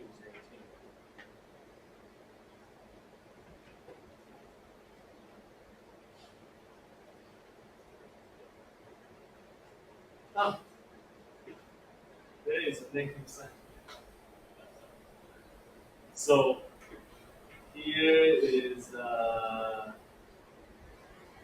after the correction.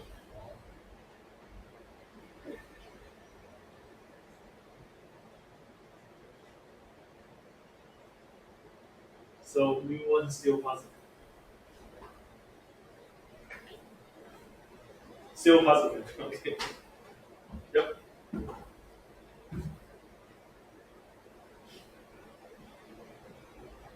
After the correction. Hold on. No.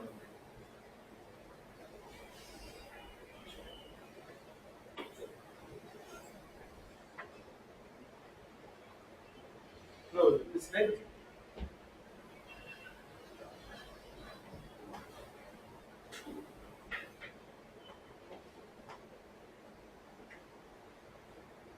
It's negative.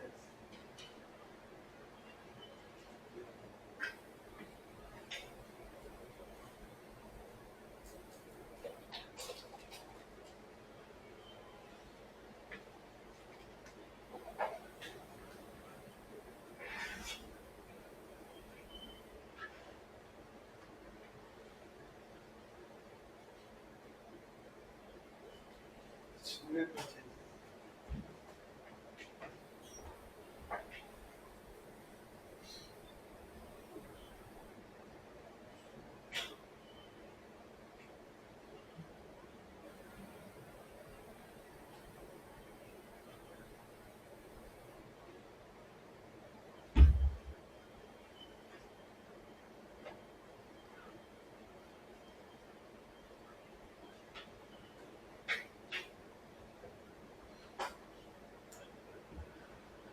Uh,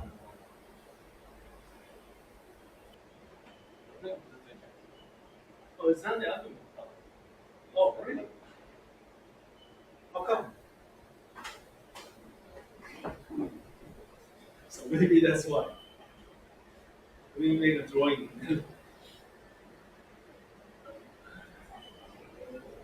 That's why. Yeah.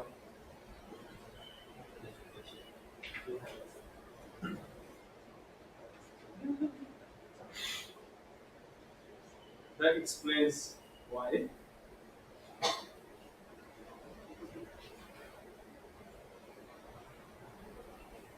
Uh,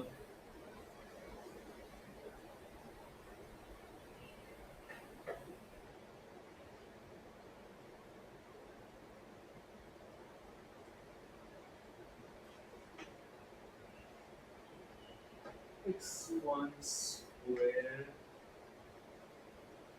plus 3 times x2 squared. Hold on. And then x is and then is equal negative 0.5 times x1 minus x2 plus 4 is equal is from 0 to 10, 0 to 10.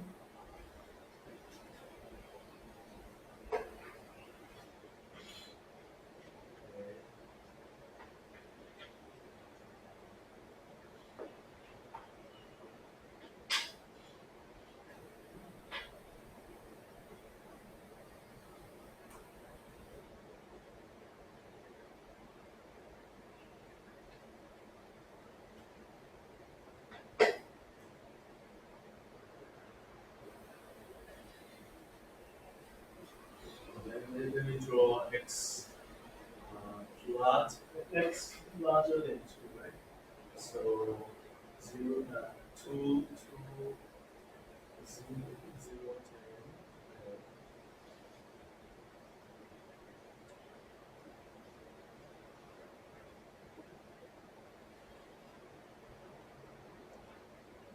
That's not the optimal. That's why. Okay, let me show you the. That's not the optimal.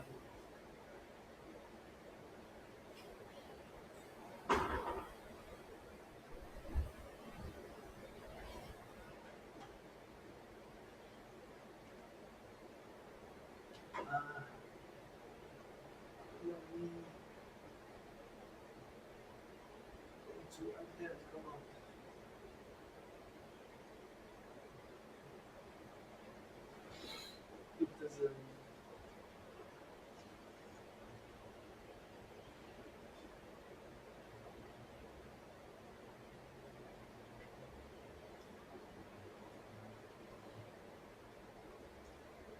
So nothing wrong. Only thing wrong is that that is not enough.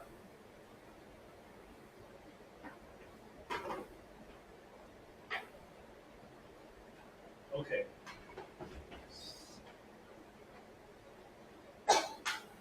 So this is the object function.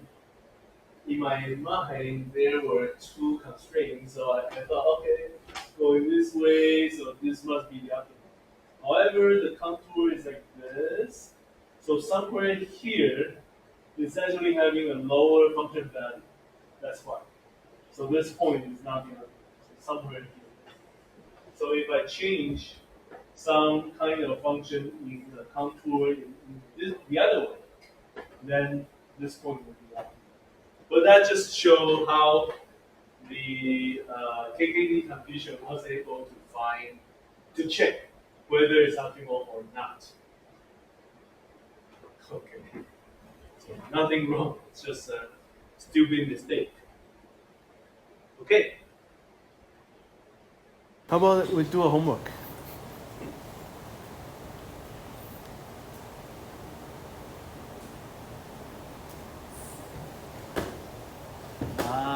If we want to do a homework,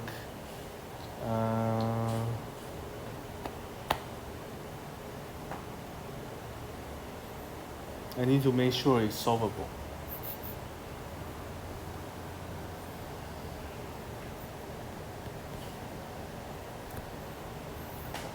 So,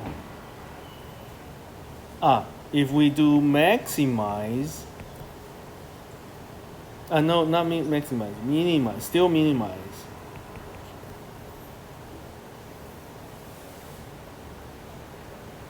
But this time, negative x1 squared, negative x2 squared.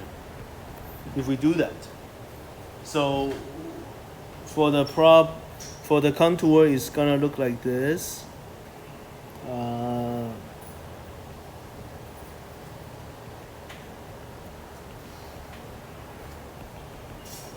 So this is a F lower along outward. So subject to just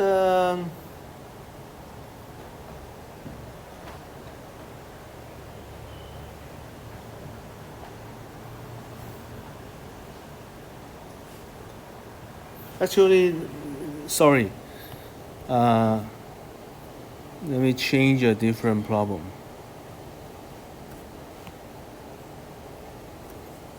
So minimize x1 plus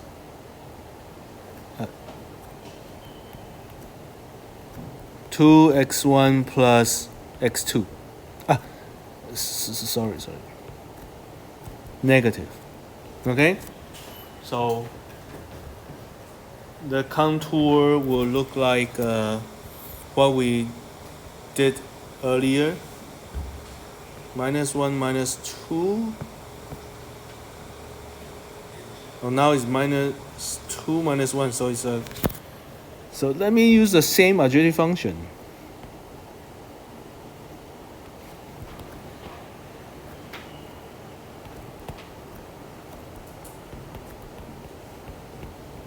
Okay, so over here,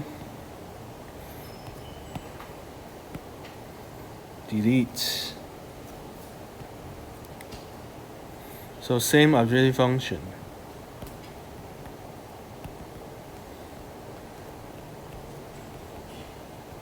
Okay, and just two constraints. Just two constraints. One is like this. So, oops, x1 smaller than 3. So that's an easy one. The other one I want to make a curve. And I want to make sure, I guess it's gonna be something like this. Okay. So how do I form a curve like this? So it's like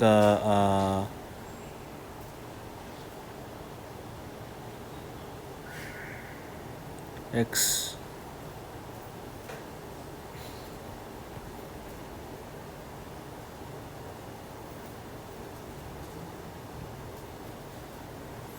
somewhere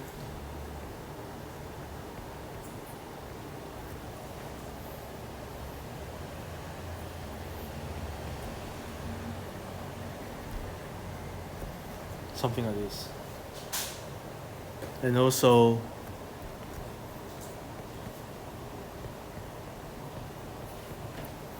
okay, let's try to make a drawing of it in MATLAB just to make sure it looks right. Okay, so here CC off and then this. Okay. So x1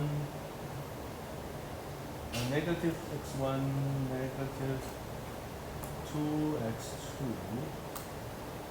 and then plot out the function which looks like it has to be smaller than, so missing x1 minus 4 x1 minus 4 squared plus x2 minus 10.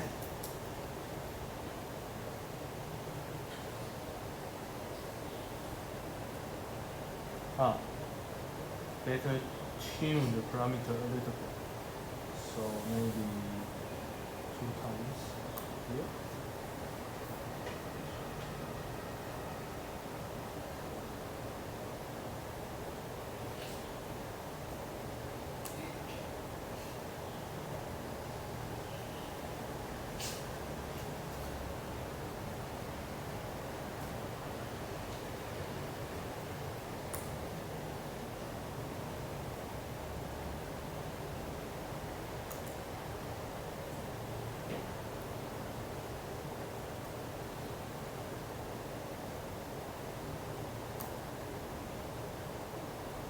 Let me tweak the parameter a little bit so you can find a solution.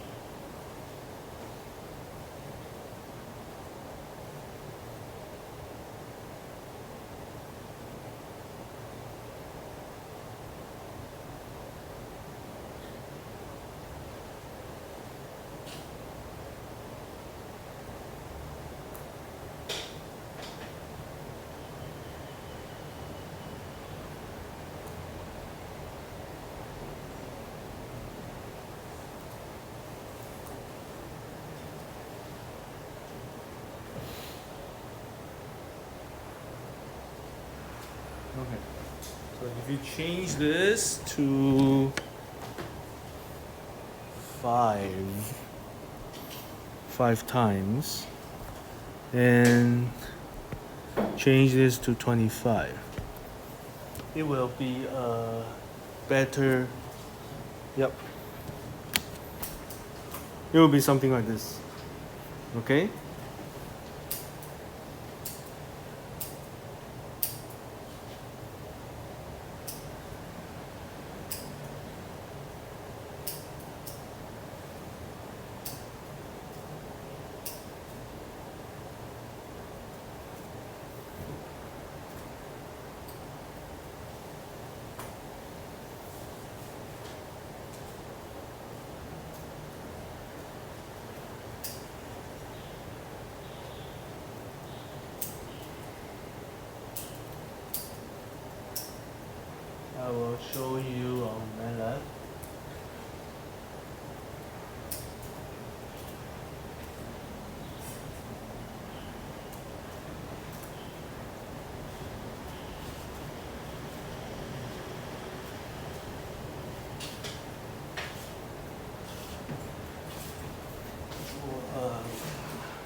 Okay. So if I show you the screen.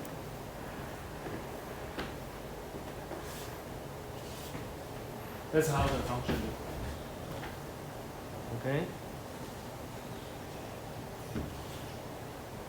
So that's the contour of the object function, two constraints. First constraint shows you the left-hand side of this straight line is a feasible region, and the region below the curve is the feasible space. So this one is feasible space. And let's try to start from 0, 0 with sequential linear programming. So if you do a Taylor expansion here, this edge will be approximated, but it won't be very accurate. It will be looking like this. So your solution will go up, maybe up to here, and then gradually, let's hope, you can get to this point with several iterations, and then you end up with somewhere here, and use KKT to check. Okay? I know if you solve it by hand, it's taking a lot of time. So you can use the code I provide. I'm not sure if that's gonna work because I didn't try it, but I think based on the shape of these two functions, it should work. The code that I gave you cannot be directly used because you need some modification. You can use it to try it, or you want to solve it by hand. That's fine. Okay, so solve it by sequential linear programming and check whether the optimal solution is optimal at the end of your sequential linear programming. Okay, and you can use coding. That's fine. You can ask AI to help you, but learn. Okay, just make sure at the end you understand the whole process. And you can hand in this homework by handwritten, by whatever kind of format of your delivery, and then print it out. Please do not just send this whole thing to AI, generate a whole bunch, print out, and then give it to me. So you only spend 10 minutes for it. At least spend some time to understand it. Try. Maybe you can do some hand calculation here. Okay, you want to verify by AI, or you want to use my code and then correct it. You don't know MATLAB, you want AI to correct it for you, that's fine. At least you are doing it gradually, not just purely AI. Okay, if this is done purely AI, then you are not AI. You didn't learn. Okay, I will highly recommend you try this by hand. Just for fun, right? Okay, so that's another homework. I can give you more time for this. So that's due in 2 weeks. Okay? So that's so start with 0, 0 and linear approximation and sequential linear programming. You need a lot of linear approximations, right? And linear programming. Oh, and at the end, check by KKT. Okay? Let me double check if the problem is defined properly. 0, 0. Should be solvable. Okay? Okay. So due in 2 weeks. Okay? Any questions? So next week I will derive KKT condition, and I will also talk about something called quadratic programming. So in nonlinear programming, we learn linear programming first, everything linear. And today we learn KKT. Oh, actually, I will write down what we have learned. We have learned linear programming. So what is linear programming? Basically, for the objective function and the constraints, they are all linear. And then we learn sequential linear programming. So they can be nonlinear, but for sequential linear programming, you will make them linear. And then sequentially solve it by linear programming. And then we learn KKT. So it's a good way to check whether a point is optimal or not. Okay, so next time we will talk about QP, quadratic programming. So for quadratic programming, quadratic,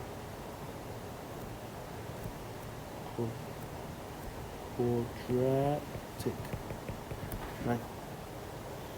The objective function is quadratic, basically second ordered. And the constraints are linear.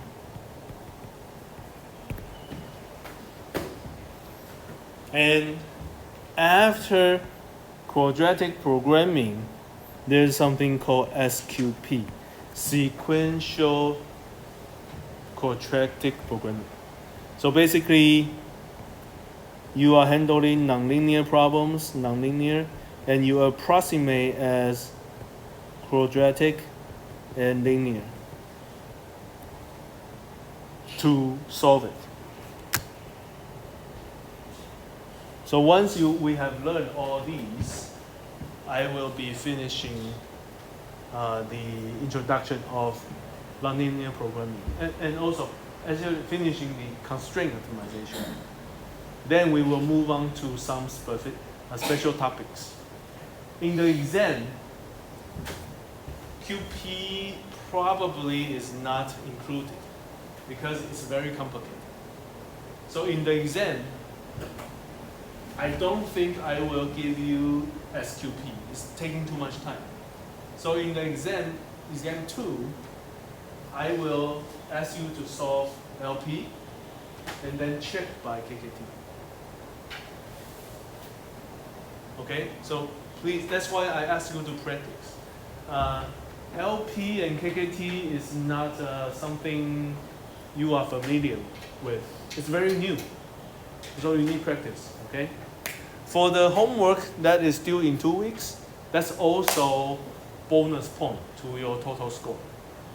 Another bonus, okay? So please hand in 2 weeks. That's it for today. If you have questions, you can come. Thank you.